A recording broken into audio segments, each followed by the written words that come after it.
శ్రీ దత్తాత్రేయ స్వామి వారి యొక్క అనుగ్రహ విశేష గాథల్ని నిన్న మనం ప్రారంభించుకున్నాం. అందులో ప్రధానంగా గురు శుశ్రూష అనే తపస్సు చేత సిద్ధి పొందాడు సందీపకుడు. గురువైన వేదధర్ముడు ఆయన కోరిక ఏమిటి అని అడిగితే దత్తచరిత్ర వినాలనే కోరికను ప్రకటించాడు. అప్పుడు ఈ ప్రశ్న కలగడమే నీ ధన్యతను సూచిస్తున్నది అన్నారు వేదధర్ములు వారు. ధన్యోసి కృతకృత్యోసి సౌభాగ్యోసి ధరాతలే శ్రీ దత్తాత్రేయ మాహాత్మ్యే యస్యతే మతిరుత్తమా. దత్తాత్రేయ మాహాత్మ్యం వినాలని బుద్ధి నీకు కలిగిందే, అది ఉత్తమ బుద్ధి. ఇది కలగడం చేత నువ్వు ధన్యుడివయ్యో, కృతకృత్యుడివయ్యో, సౌభాగ్యవంతుడివయ్యావు అని దీవించి, నువ్వు చేసినటువంటి గురుసేవకు నేను చాలా సంతోషించాను. నువ్వు అది తపస్సుగా ఆచరించడం చేత సర్వపాపనాశనమై దత్తకథ వినడానికి యోగ్యతను సంపాదించుకున్నా ఉన్నాడు. అంటే దత్తకథ వినడానికి యోగ్యత ఒకటి కావాలి, ఆ యోగ్యతకి తపస్సు వెనకాల ఉండాలి. అలాంటి తపస్సే అతను ఆచరించాడు ఇంతవరకు. ఇంకొక విశేషం, నీ గురుభక్తి చాలా అమోఘం. భగవంతుడు ప్రత్యక్షమైనప్పటికీ కూడా గురుసేవ తప్ప మరేది కోరలేదు, అదొక వైశిష్ట్యం. అంతకుముందు నేను ఈ రోగాన్ని అనుభవించవలసి ఉంటుంది, కాశీక్షేత్రానికి వెళ్ళి ప్రారబ్ధాన్ని అనుభవిస్తూ ప్రాయశ్చిత కర్మ చేసుకుంటాను విశ్వనాథుని సేవించుకుంటూ అని చెప్పినప్పుడు గురువుగారు ఆ రోగాన్ని నాకిచ్చేసేయండి, నేను స్వీకరిస్తానన్నాడు ఆయన. అలా గురువుల నుంచి రోగం తీసుకున్న వాళ్ళు కొందరు ఉన్నారు. కానీ వెంటనే చెప్తాడు అక్కడ గురువు ఒక మాట, నాయనా తన సంతానం వేదన పడాలని ఏ తండ్రి అనుకోడు, తన శిష్యుడు బాధపడాలని ఏ గురువు అనుకోడు అని చెప్పాడు ఇక్కడ. అందుకే తల్లి తండ్రికి తన పుత్రుడిపై ఉన్న వాత్సల్యం కంటే గురువుకి శిష్యునిపై వాత్సల్యం ఎక్కువ ఉంటుంది. అందుకే నువ్వు బాధపడరాదు, నేను అనుభవించాల్సింది నేను అనుభవిస్తాను. అంతేకాదు బాధపడుతున్న వాడి కంటే వాడికి శుశ్రూష చేసేవాడికి ఎక్కువ బాధ ఉంటుంది, అది గుర్తుపెట్టుకో అని చెప్పాడు. ఆ మాటను అనుసరించి ఇతడు చేసిన సేవ, ఆ సేవలో అతడు చూపించినటువంటి శ్రద్ధ ఇత్యాదుల కారణంగా ఆ తపస్సు ఫలించి ఇప్పుడు దత్తాత్రేయ మహాత్మ్యం వినడానికి యోగ్యత తెచ్చుకున్నాడు. ఎలాంటి చోటు అంటే అక్కడ మాట్లాడుతూ, ఇక్కడ గంగా తీరమది, మణికర్ణికా నది మణికర్ణికా ఘట్టం, ఆ గంగా తరంగాలు వీస్తూ ఉంటే మీ మాటలు మరో గంగలా నా ప్రవహిస్తూ నన్ను తరింపజేస్తాయి. అందుకే ఇక్కడ దివ్యమైన మహాత్మ్యాన్ని మీ నోటి ద్వారా వినడం నా యొక్క భాగ్యం అని చెప్పాడు సందీపకుడు. అప్పుడు వేదధర్ముడుగా మాట అంటున్నాడు, యత్కృతో దత్త సంప్రశ్న సర్వ అమంగళనాశన.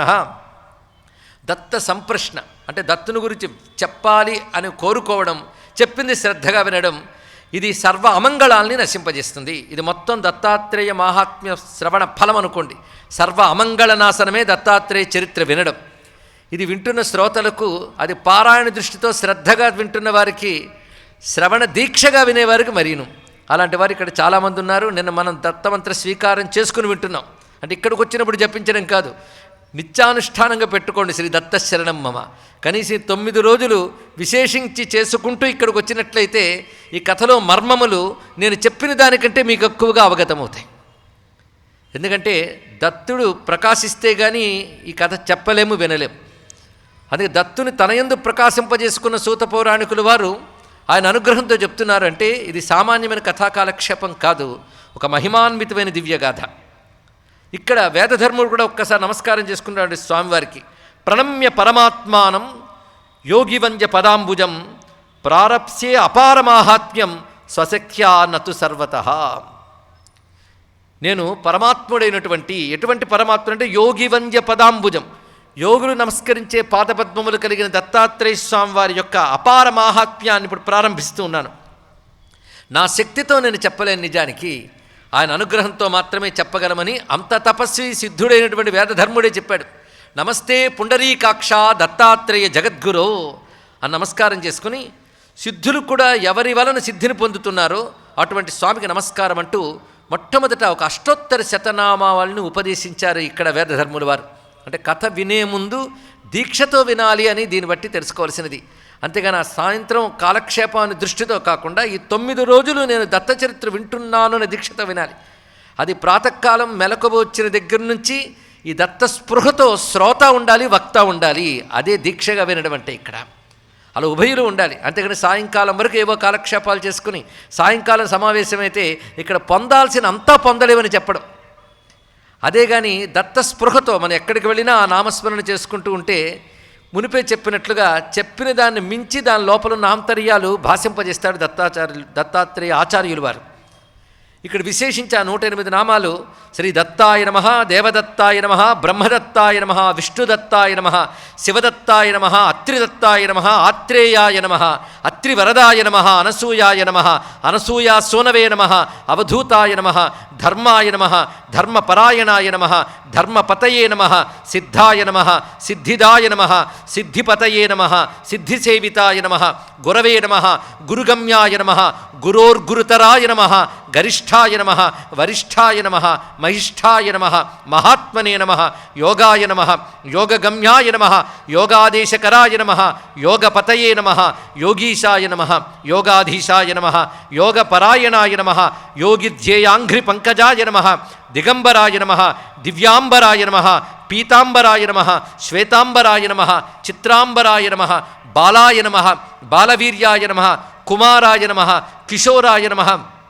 కందర్పమోహనాయ నమః, అర్ధాంగాలింగితాంగనాయ నమః, సురాగాయ నమః, విరాగాయ నమః, వీతరాగాయ నమః, అమృతవర్షిణే నమః, ఉగ్రాయ నమః, అనుగ్రరూపాయ నమః, స్థవిరాయ నమః, స్థవీయసే నమః, శాంతాయ నమః, అఘోరాయ నమః, మూఢాయ నమః, ఊర్ధ్వరేతసే నమః, ఏకవక్త్రాయ నమః, అనేకవక్త్రాయ నమః, ద్వినేత్రాయ నమః, త్రినేత్రాయ నమః, ద్విభుజాయ నమః, షడ్భుజాయ నమః, అక్షమాలినే నమః, కమండలుధారిణే నమః, శూలినే నమః, డమరుధారిణే నమః, శంఖినే నమః, గదినే నమః, మునయే నమః, మౌళినే నమః, విరూపాయ నమః, స్వరూపాయ నమః, సహస్రశిరసే నమః, సహస్రాక్షాయ నమః, సహస్రబాహవే నమః, సహస్రాయుధాయ నమః, సహస్రపాదాయ నమః, సహస్రపద్మార్చితాయ నమః, పద్మహస్తాయ నమః, పద్మపాదాయ నమః, పద్మనాభాయ నమః, పద్మమాలినే నమః, పద్మగర్భారుణాక్షాయ నమః, పద్మకింజల్కవర్చసే నమః, జ్ఞానినే నమః, జ్ఞానగమ్యాయ నమః, జ్ఞానవిజ్ఞానమూర్తయే నమః, ధ్యానినే నమః,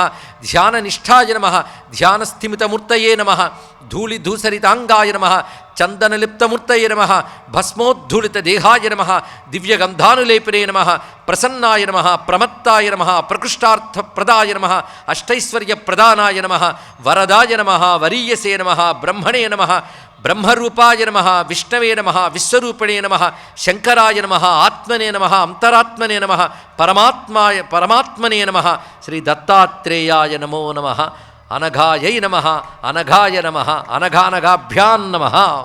ఈ భవ్యమైనటువంటి ఈ అష్టోత్తర శతనామాన్ని ఆయన ఉపదేశించాడండి. అక్కడ ఉపదేశమేది, ఇది పరంపరాగతమైన ఋషిప్రోక్తమైనటువంటి అష్టోత్తర శతనామావళి. దత్తాత్రేయ స్వామి వారిపై అనేక రకాల అష్టోత్తర శతనామాలు ఉన్నాయి.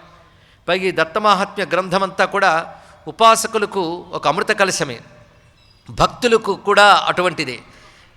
అంటే మంత్రోపదేశం గురు సంప్రదాయం ఉన్నటువంటి వారిని ఉపాసకులు అన్నారు. అలా కాకుండా కేవలం భక్తితో దత్తాత్రేయుని అనుగ్రహం పొందాలి అంటే ఇందులో చెప్పినటువంటి శ్లోకములు, నామములు ఇవన్నీ కూడా మంత్రముల వలె పనిచేస్తాయి. అవి పఠనం చేసినా శ్రవణం చేసినా.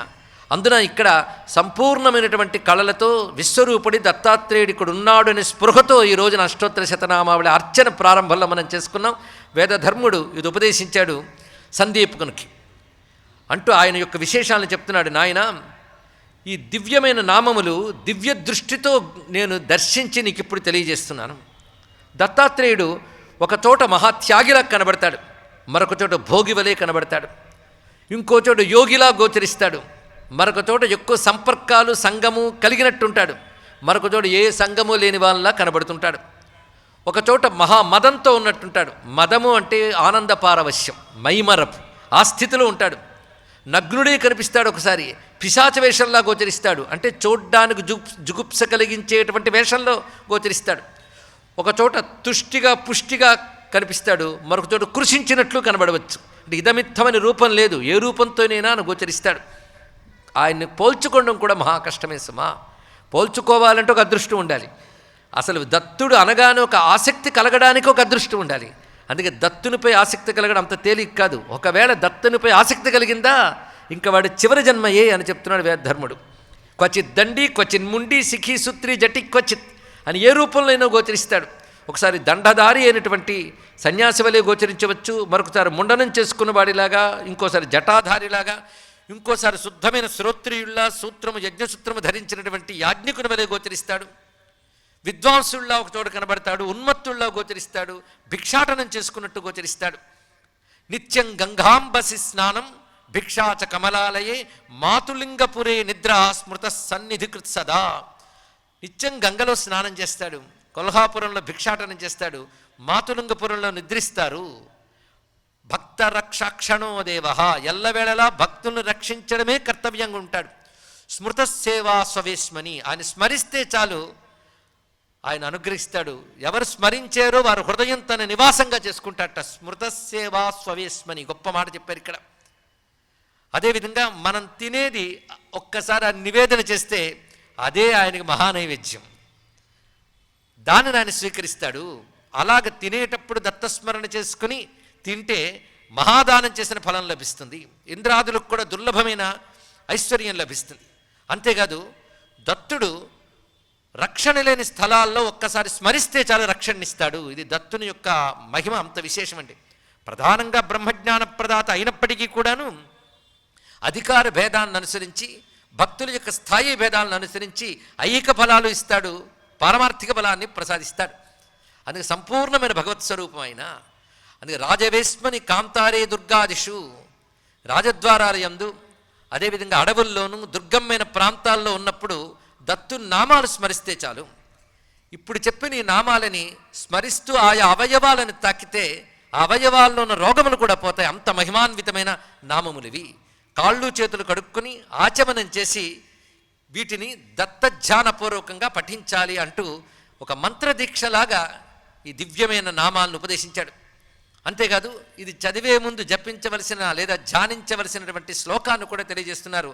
పీతాంబరాలంకృత పృష్ఠభాగం భస్మావగుంఠామల రుక్మదేహం విద్యుత్ సదాపింగ జటాభిరామం శ్రీ దత్తయోగీశమహం నతోస్మి, శ్రీ దత్తయోగీశమహం నతోస్మి అని నమస్కారం చేసుకుని ఇలా ధ్యానం చేయాలని చెప్తూ ఇప్పుడు దత్తాత్రేయుని యొక్క ఆవిర్భావ ఘట్టం, ఒక్కొక్క ఘట్టం మహిమాన్వితం. అలాంటి ఆవిర్భావ ఘట్టాన్ని చెప్తున్నారు. ఇది చెప్పే ముందు దత్తాత్రేయుని యొక్క ఆవిర్భావ సందర్భంగా ఒక భవ్యమైన శ్లోకం బ్రహ్మచేత నారదునికి చెప్పబడినది చెప్తూ ఉన్నాను అంటున్నారు. ఈ శ్లోకం యథాతథంగా భాగవతంలో కూడా కనబడుతుంది మనకి. అత్రేరపత్యమభికాంక్షత ఆహ తుష్ట దత్తో మయాహమితి యద్భగవాన్ స దత్త యత్పాదపంకజ పరాగ విచిత్రదేహ యోగర్ధిమాపురుభయీం యదుహైహ యాధ్యాహ. ఈ శ్లోకం చాలా విశేషమైనటువంటిది. దీని అర్థం దత్తాత్రేయుల ఆవిర్భావం తర్వాత చెప్పుకుందాం. ముందు ఈ శ్లోకాన్ని పరంపరగా చెప్పుకుంటూ ఉంటారు. ఈ శ్లోకం యథాతథంగా భాగవతంలో కూడా ఉన్నది అని చెప్పుకున్నాం. కానీ బ్రహ్మచేత నారదునకు ఈ శ్లోకము ధారణ చేయబడినది అని ఒక విశేషం కూడా చెప్పారు. ఇంకొక శ్లోకం భాగవతంలో కనబడుతున్నది ఏంటంటే అన్వీక్షకీ అలక్కాయ ప్రహ్లాదాదిభ్య ఊచివాన్ పృచ్ఛాం యత్రేరపత్యత్వం వృతప్రాప్తో నసూయయా. ఇందులో కూడా దత్తాత్రేయుడు ఎవరెవరిని అనుగ్రహించాడని దత్తాత్రేయ శిష్యుల గురించి కూడా చెప్పారు. ఈ రెండు శ్లోకాలకి వ్యాఖ్యానమే దత్త చరిత్ర అని, మరొకటి కాదు. ఏ విధంగా ఆవిర్భవించాడు, తత్వమేమిటి, ప్రతిసారి మనం చెప్పుకున్నప్పుడు ఆ కథలో దాగినటువంటి ఆంతర్యాన్ని, తత్వాన్ని మనం చెప్పుకుంటున్నాం. అదే ప్రధానం. అది గ్రహించగలిగేవారే గ్రహిస్తారు, కానీ గ్రహించవలసింది మాత్రం అదే. అందుకే దాన్ని ఎప్పుడు చెప్పుకోవడం జరుగుతుంది. ఈ కథలో కూడా ఆంతర్యాన్ని తెలుసుకుందాం. దత్తులు వారు అవతరించారు. ఎవరికి తనయులుగా అవతరించారంటే చాలామందికి తెలుసు. అత్రి అనసూయ అనబడే పుణ్య దంపతులకు తపఫలంగా ఆయన ఆవిర్భవించాడు అని. అయితే అత్రి ఎవరు? అత్రి బ్రహ్మమానసపుత్రుడైనటువంటి మహర్షి. ఆయన బ్రహ్మర్షుల్లో ఆయన ఒకడు. ఆది వచ్చినటువంటి మహర్షుల్లో అత్రి ఒకరు. అటువంటి అత్రి బ్రహ్మదేవుడి యొక్క నియామకాలను అనుసరించి వంశ విస్తారానికి దీక్ష వహించారు. అంటే బ్రహ్మదేవుడు సృష్టి విస్తరింపజేసేటప్పుడు ఆయనకు సహకరించే శక్తులు కొందరుంటారు. ఒక్కొక్క విభాగం ఉన్నట్లుగా సృష్టి విస్తరించే క్రమంలో బ్రహ్మదేవునికి సంబంధించినటువంటి వారు ప్రజాపతులు, మహర్షులు, మనువులు. వీరు ప్రధానం. ప్రజాపతులు అంటే దక్ష మొదలైనటువంటి కర్దమ ఇత్యాదులు ప్రజాపతులు. మహర్షులు అంటే వశిష్ఠ, అంగిర, పులహ, పులస్త్య ఇత్యాదులు. అందులో మహానుభావుడు అత్రి కూడా ఒక మహర్షి. ఇవి కాక మనువులు చాలామంది, స్వారోచిష ఇత్యాది మనువులు. వీరందరూ కూడా వంశ విస్తారం చేసి బ్రహ్మకి సృష్టి విస్తారంలో సహకరించేటువంటి దివ్యశక్తులు. ఉత్తమమైనటువంటి సంతానంతో దివ్యమైనటువంటి వంశాలను విస్తరింపజేసినటువంటి వారు. అందుకే మన్వంతరములు, ఋషుల యొక్క వంశచరిత్రలు, రాజవంశ చరిత్రలు ఇవన్నీ పురాణములందు ఆ కారణం చేతనే చెప్పబడుతుంటాయి. అలాంటి పరంపరలో ఉన్నటువంటి మహర్షి అత్రి. అటువంటి అత్రి సత్సంతానం పొందడానికి తపస్సును చేశాడు. సాధారణంగా మనం కథలు వినేటప్పుడు పూర్వకథల్లో ఒక రాజుకి సంతానం లేదు, చాలా కాలమైంది, అందుచేత ఇంతకాలం సంతానం ఎందుకు బాధపడి తపస్సును చేశాడో వ్రతం చేశాడో అని చెప్తూ ఉంటాం. అలా వీళ్ళు సంతానం లేనందుకు బాధపడి తపస్సు చేయలేదు, సత్సంతానం పొందడానికి తపస్సును ఆచరించారు. ఇక్కడ అది సృష్టిని విస్తరింపజేసేటువంటి ఉత్తమమైనటువంటి వంశ విస్తారం జరగాలి కనుక తపస్సును ఆచరించాడు. అదేవిధంగా కర్దమ ప్రజాపతి తపస్సును ఆచరించి సత్సంతానాన్ని పొందాడు. అందులో ఒకరు అనసూయ. ఆ అనసూయాదేవిని వివాహం చేసుకున్నాడు అత్రి. అందులో ఒకరే అరుంధతి. ఆ కర్దమ ప్రజాపతి సంతానంలో ఆ అరుంధతిని వివాహం చేసుకున్నాడు వశిష్ఠ మహర్షి. మహర్షులు ఈ విధంగా కర్దమ ప్రజాపతి సంతానమైన 9 మంది కన్యను వివాహం చేసుకున్నారు. అంటే కర్దమ ప్రజాపతి కూడా విష్ణువునకు తపస్సు చేసే సంతానాన్ని పొందాడండి. ఆ సంతానం ద్వారా ఈ మహర్షులకి వారికి కలిగిన సంతానం ద్వారా మంచి వంశములను విస్తరింపజేసి తర్వాత తన కర్తవ్య నిర్వహణ చేసిన తర్వాత సాక్షాత్తు భగవానుడే కపిల మహర్షిగా కర్దమ ప్రజాపతికి ఆవిర్భవించి తత్వోపదేశం చేశాడు. ఇది మనకి భాగవతంలో చెప్పుకున్న అంశం. అనసూయమ్మ యొక్క పుట్టుక గురించి కూడా ఒకసారి స్మరించుకున్నాం. అత్రి ఏ విధంగా వచ్చాడో చెప్పుకున్నాం. ఆయన బ్రహ్మ మానసపుత్రుడే. ఆయన అనసూయాపతి అయినటువంటి అతడు అనసూయ సహితంగానే తపస్సును ఆచరించాడు. బహుకాలం తపస్సును ఆచరించాడు. ఎలాగంటే ప్రాణాయామేన సంయమ్య మనో వర్షశతం ముని. 100 ఏళ్ళు తపస్సు. 100 ఏళ్ళు అంటే అధిక కాలం అనుకున్నా పర్వాలేదు, బహుకాలం తపస్సును ఆచరించాడు. ఎలాగంటే అతిష్ఠదేకపాదేన నిర్ద్వంద్వ అనిల భోజన. కేవలం ఏకపాదం పైన ఉంటూ ప్రాణాయామ పరాయణుడి ద్వంద్వాతీత స్థితిలో ఆయన తపస్సును ఆచరించాడు. తపస్సును ఆచరించినప్పుడు ఎవరిని ఉద్దేశించి అంటే పరమాత్మను ఉద్దేశించి అన్నాడు. ఎవడా పరమాత్మ అంటే సృష్టి స్థితిలయకారకుడైన పరమేశ్వరుడే అయినా. అందుకే సృష్టి స్థితిలయకారకుడైన పరమాత్మని ఆరాధిస్తున్నాడు. సనాతన ధర్మంలో ఈశ్వరుడు ఒక్కడే, ఆయన్ని తెలియజేసే మంత్రం ఒక్కటే, అది ప్రణవం. ఆ ఈశ్వరుడు సృష్టి స్థితిలయకారకుడైన ఒకే ఈశ్వరుడు. ఈశ్వరునే శరణంబు వేడిదన్ అన్నట్లుగా శరణం తం ప్రపజ్యేహం యయేవ జగదీశ్వర. అది ఆయన ప్రధానంగా చెప్తున్న మంత్రం. ఎవడు జగదీశ్వరుడు అతన్ని శరణు వేడుతూ ఉన్నాను. ఎందుకు అంటే ప్రజామాత్మసమామహ్యం ప్రయచ్చత్వితి చింతయన్. ఆత్మసములైన అంటే తనతో సములైన అంటే అత్రితో సములైన అనాలా, లేదా జగదీశ్వరుడితో సములైన. ఈశ్వరుడితో సమానం ఎవరుంటారండి? మనిషి వంటివాడు మనిషి ఉండొచ్చు, కానీ ఈశ్వరుడి వంటివాడు మరో ఈశ్వరుడు ఉండు. ఎప్పుడు ఈశ్వరుడు ఒక్కడే, కానీ ఈశ్వరుడితో సమానమైన అని కూడా అనుకోవచ్చు. అటువంటి ఉద్దేశంతో అలాంటి సంతానం కలగానే తపస్సును ఆచరించాడు మహానుభావుడు అత్రి మహర్షి. అలా తపస్సును ఆచరిస్తూ ఉంటే తప్యమానం త్రిభువనం ప్రాణాయామైధసాగ్నిన నిర్గతేన మురేర్మూర్ధన సమీక్ష ప్రభవస్త్రయ అనే తపస్సు ఎంత గొప్పగా సాగింది అంటే ఆ తేజస్సు, తపస్తేజస్సు ఆ సహస్రార కమల నుంచి వెలికి వచ్చి భాషించిందట. ఆ తేజస్సు యొక్క వేడిమితో ముల్లోకాలు తట్టుకోలేకపోయాయి. అప్పుడు ఆయన యొక్క తపస్సుకు సంతోషించి పరమాత్మ ప్రత్యక్షమయ్యాడు. ఏ విధంగా ప్రత్యక్షమయ్యాడో చూడండి. 3 కనబడ్డారట ఆయనకు వచ్చి. వృష హంస సుపర్ణస్థాన్ స్వైశ్వైశ్చిన్నైశ్చ చిహ్నితాన్. వృష హంస సుపర్ణస్థాన్.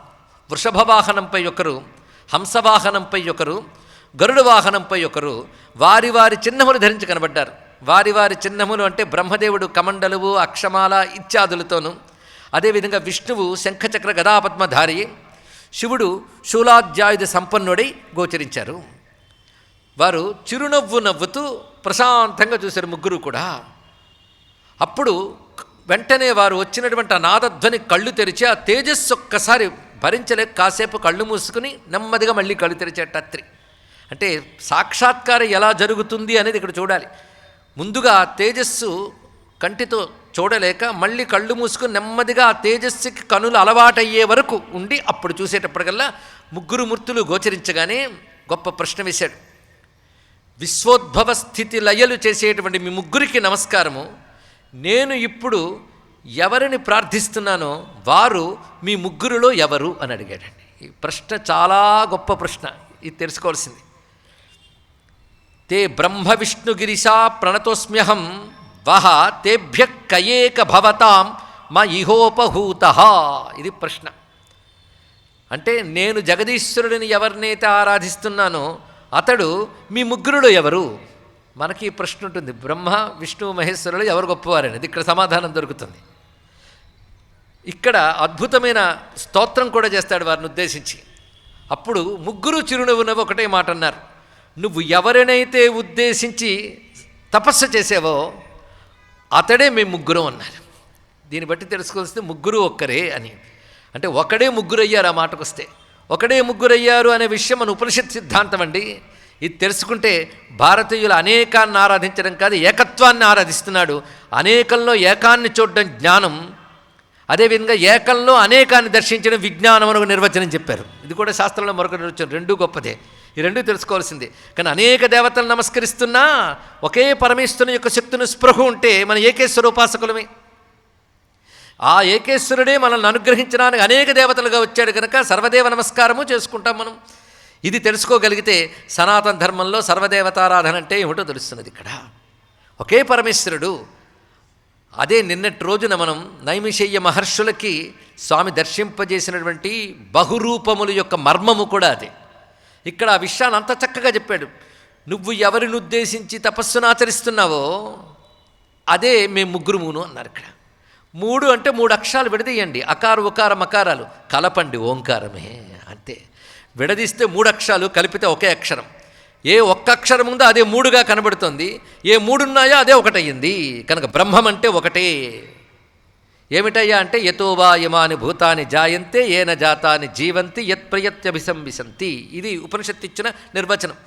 ఎవరి నుంచి జగత్తంతా కలుగుతున్నదో, ఎవరి వలన కలిగి ఉన్నదో, ఎవరి యందు లయమవుతుందో అతడే బ్రహ్మము. వీళ్ళు ముగ్గురా అండి? 3 ఒకరి యందే జరుగుతున్నాయి. ఇది ఎప్పుడు స్పృహలో ఉండాలి. ఇదొక్కటి స్పృహలో ఉంటే భాగవతం విన్నా, విష్ణు పురాణం విన్నా, శివపురాణం విన్నా మన మనస్సు చలించదు. 3 ఒకటే అని తెలుస్తున్నది. ఇక్కడ ఎంత స్పష్టంగా చెప్పబడుతున్నది. ఆ 3 ఎవరో అతడి పేరు ఈశ్వరుడు. ఆ ఈశ్వరుడే ఈ లోకానుగ్రహార్థం 3 అయ్యాడు. ఆ 3టికి నమస్కారం. 3 ఒకడని, ఒకడే 3అని నమస్కారం. ఈ ఒక్క కథలో ఉన్న సన్నివేశం తెలుసుకోవాలి. ఇప్పుడు నువ్వు చెప్పిన ప్రకారంగా మా అంశాలతోనే నీకు తనయులు కలుగుతారు అని చెప్పి 3 అంతర్ధానమయ్యారు. వారి వరం ప్రకారం అత్రి అనసూయలకి సంతానం కలిగినది. ఆ సంతానంలో సోమోభూత్ బ్రహ్మణోంసేన దత్తో విష్ణోస్తు యోగవిత్ దుర్వాసా శంకరస్యాంశో నిబోధాంగిరస ప్రజా. మొట్టమొదటిగా చంద్రుడు బ్రహ్మాంశతో కలిగాడు. విష్ణువు యొక్క అంశతో యోగీశ్వరుడైన దత్తుడు కలిగాడు. శివాంశతో దూర్వాసుల వారు కలిగారు. ఇది 3 చెప్పారు ఇక్కడ. ఇందులో విశేషించి మనకి ఇతర పురాణముల యందు కూడా చెప్పబడుతున్న అంశం ప్రకారంగా ఆ చంద్రలోకం ఏదుందో అది ఊర్ధ్వలోక సుఖములకు ప్రధానమైనటువంటిది. దానికి బ్రహ్మదేవుడు అధిపతిగా ఉన్నాడు. ఇక్కడ అతడే ఆత్రేయుడు అని చెప్పబడుతున్నాడు. అత్రి తనయుడు కనుక ఆత్రేయుడు. 3 ఆత్రేయులు ఆ మాటకు వస్తే. ఇక దూర్వాసుల వారు, ఇది ప్రస్తుతం దూర్వాసుల వారి యొక్క సబ్జెక్టు కాదు కనుక చెప్పట్లేదు. కానీ దూర్వాసుడు కూడా మహాయోగీశ్వరుడు, గొప్ప ఆచార్యుడు. అటు వేదాంత మార్గంలోని, అవధూత మార్గంలోని, శ్రీ విద్యాది ఉపాసనా మార్గాల్లో కూడా దూర్వాసుల వారు ఆచార్య స్వరూపము. ఆ మాటకు వస్తే శ్రీ విద్యలో దత్తుడు వారు ఆచార్యమూర్తి. అదొక రహస్యం. ఇది తెలియాలంటే త్రిపురా రహస్యం. అది ఇక్కడ త్రిపురా రహస్యం అంతా కూడా దత్తాత్రేయ స్వామి వారు పరశురాములకు ఉపదేశించినది. అదంతా శ్రీ విద్యా మర్మములే. ఉపాసనాఖండం, మాహాత్మ్యఖండం, జ్ఞానఖండం అనే పేరుతో లీలాఖండం కూడా ఉన్నది. ఇవన్నీ కూడా అమ్మవారి యొక్క వైభవాన్ని చెప్పినవాడు దత్తాత్రేయ స్వామి వారి. అందుకే అమ్మవారి భక్తులకు దత్తాత్రేయుడు ఆచార్యమూర్తి. దత్తాత్రేయుడు అనుగ్రహం ఉంటే అమ్మ అనుగ్రహం మరింత లభిస్తుంది. ఇక దూర్వాసుల వారి గురించి చెప్పాలంటే ఇది ప్రస్తుతం విషయం కాదు. కానీ దూర్వాసుల వారు మన క్రోధభట్టారకుడు అని పేరు ఆయనకి. అది లోకోపకారార్థం వినియోగించే కోపమే. అది నమస్తే రుద్రమన్యవే అన్నట్లు ఆ మన్యుశక్తి ఏది ఉందో అదే ఆయన. అయినప్పటికీ అపార కరుణానిధి, బ్రహ్మజ్ఞాని. ఆయన కూడా ఉన్మత్త మార్గావలంబి అయి వెళ్ళాడు అని ఒక మాట మనకి కనబడుతున్నది.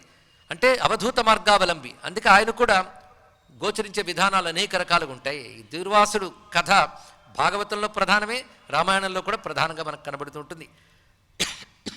అలాంటి దూర్వాస మహర్షి ఆర్యాద్విశతి, అదేవిధంగా అద్భుతమైనటువంటి పరశంభు మహిమ్నస్తవము ఇత్యాది గ్రంథములు రచించారు. ఆర్యాద్విశతి ఒకటి, పరశంభు మహిమ్నస్తవం రచించింది ఆయనే. అదేవిధంగా దేవి మహిమ్నస్తవం రచించారు. వాటికి వ్యాఖ్యానం చెప్తే మాత్రం విస్తారమైన శాస్త్రాలు వస్తాయండి. మామూలు శ్లోకములు కావవి. గంభీరమైనటువంటి తాత్విక అర్థములతో, యోగపరమైన అర్థాలతో, ఉపాసనపరమైన మర్మాలతో ఉంటాయి. అవి అనుగ్రహించాడు మహాత్ముడు దూర్వాస మహర్షి. ఇంకా చాలా దూర్వాసకృతమైనటువంటి ఉపాసన మార్గములు ఉన్నాయి. ఆ మార్గాలను అనుసరించే కాంచీపురం మొదలైన వాటిలో అమ్మవారి అర్చన జరుగుతూ ఉంటుంది. ఈ దూర్వాస విధానాన్ని అనుసరించే పరశురామ కల్పసూత్రాలు ఇత్యాదులు ఏర్పడ్డాయని పెద్దలు చెప్తూ ఉంటారు. ఒక మారు దూర్వాసుల వారిని స్మరించుకున్నాం మనం. దూర్వాసుని స్మరించుకుంటే దత్తుడికి కూడా సంతోషం. రెండూ దకారాలే, అక్కడ ఉకారం కలిసిందంతే. ఆ మాటకు వస్తే దక్షిణామూర్తి దకారమే అది కూడా. ఈ దకారాన్ని కలుపుకుని మరొక మూర్తి వస్తాడు, తర్వాత చూద్దాం మనం. మొత్తానికి విశేషంగా మనకు దూర్వాస మహర్షికి కూడా ఒక్కసారి నమస్కారం చేసుకుని ఇప్పుడు ప్రధానంగా ఈ దత్తుని యొక్క చరిత్రలో ప్రస్తావన చేసుకుంటున్నాం.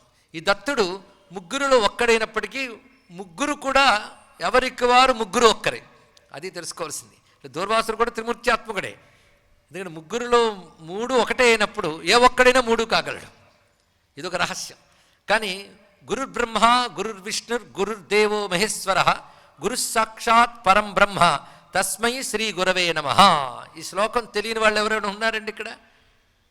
మొత్తం మీద భారతదేశంలో పుట్టిన ఎవరికైనా ఈ శ్లోకం బాగా తెలిసిన విషయమే. అంత అద్భుతమైన శ్లోకం నిన్న మనం చెప్పుకున్న ఇందులో కనబడింది. అంటే ఇందులోంచే వచ్చిందని నేను చెప్పను, కానీ బ్రహ్మాండ పురాణంలో దత్తస్మరణలోనే ఇది కనబడింది. మిగిలిన చోట ఏ విధంగా పరంపరగా వచ్చిందో మనకు తెలియదు, లేదా పరంపరగా వచ్చినదే ఇందులో శ్లోకంగా చెప్పారేమో.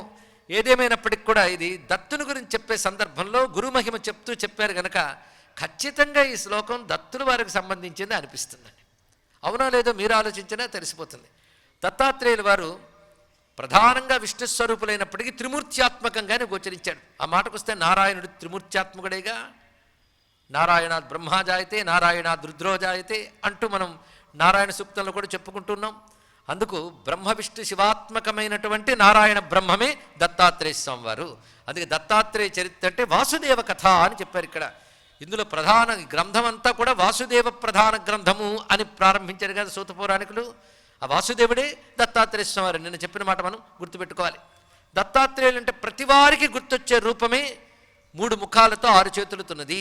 అదే మనం ఇక్కడ కూడా స్వామివారిని ఈ చిత్రపటంలో ఆవహింపజేసుకుని ఆరాధింపజేసుకున్నాం. కింద మాలా కమండలు పట్టుకుని మధ్యలో శంఖచక్రములు, పైన త్రిశూలము డమరకము పట్టుకున్నటువంటి 6 చేతులతో ఉన్నటువంటి 3 వదనములతో 3 వర్ణములతో ప్రకాశిస్తున్న స్వరూపాన్ని మనం నమస్కరించుకుంటున్నాం. అంటే గురుర్ బ్రహ్మ గురుర్ విష్ణు గురుర్దేవో మహేశ్వర కనబడిందా లేదా చెప్పండి. ఇక్కడ ఈ 3గా ఎవడున్నాడో వాడు బ్రహ్మం అంటాం. కనుక హిందూ ధర్మంలో పరబ్రహ్మ అనే కాన్సెప్ట్ ఉందండి, అది మర్చిపోరాదు. పరబ్రహ్మ పరమాత్మ, సృష్టికి అతీతుడు అని చెప్పినప్పుడు పరబ్రహ్మ అంటారు. ఆయన సృష్టి స్థితిని చెయ్యబోతున్నాడు అంటే పరమేశ్వరుడు అంటారు. ఎప్పుడు ఏది వాడాలో తెలియాలి. సృష్టి స్థితిని చేస్తున్నాడంటే పరమేశ్వరుడు, సృష్టి స్థితికి అతీతుడై ఉన్నటువంటి వాడు పరబ్రహ్మ, రెండో ఒకటే. అప్పుడు సృష్టి స్థితిలయలు చేసే పరమేశ్వరుడు బ్రహ్మ విష్ణు శివాత్మకుడుగా గోచరించాడు. కానీ పరమేశ్వరుడు అంటేనే బ్రహ్మ విష్ణు శివాత్మకుడు. అంటే భగవత్ స్వరూపం ఏదైనా బ్రహ్మ విష్ణు శివాత్మకంగానే ఉపాసించాలి, ఇది రహస్యమైన అంశం. అందుకే లక్ష్మీ అష్టోత్తర శతనామాలు చేసిన బ్రహ్మ విష్ణు శివాత్మికామనే మనం అంటున్నాం. చూడండి ఇక్కడ అంటే పరమేశ్వర స్వరూపమే తద్రూపంగా మీరు ఆరాధిస్తున్నారు. అందుకే పరమాత్మని ఎవరనాలి, పరమేశ్వరుని ఎవరన్నా తెలిసింది కదా. కనుక ఈ 3టిగా వచ్చిన వాడు గురు బ్రహ్మ గురుర్ విష్ణు గురుర్దేవో మహేశ్వర అయిన వాడు ఎవరయ్యా అంటే గురు సాక్షాత్ పరం బ్రహ్మ. ఈ 3ంటికి మూలమైన పరం బ్రహ్మయే గురువు. అంటే పూర్తిగా ఇది దత్తాత్రేయ స్వామి వారి శ్లోకంగానే మనకి వాడు ప్రత్యక్షమైంది, మరొకటేమున్నది.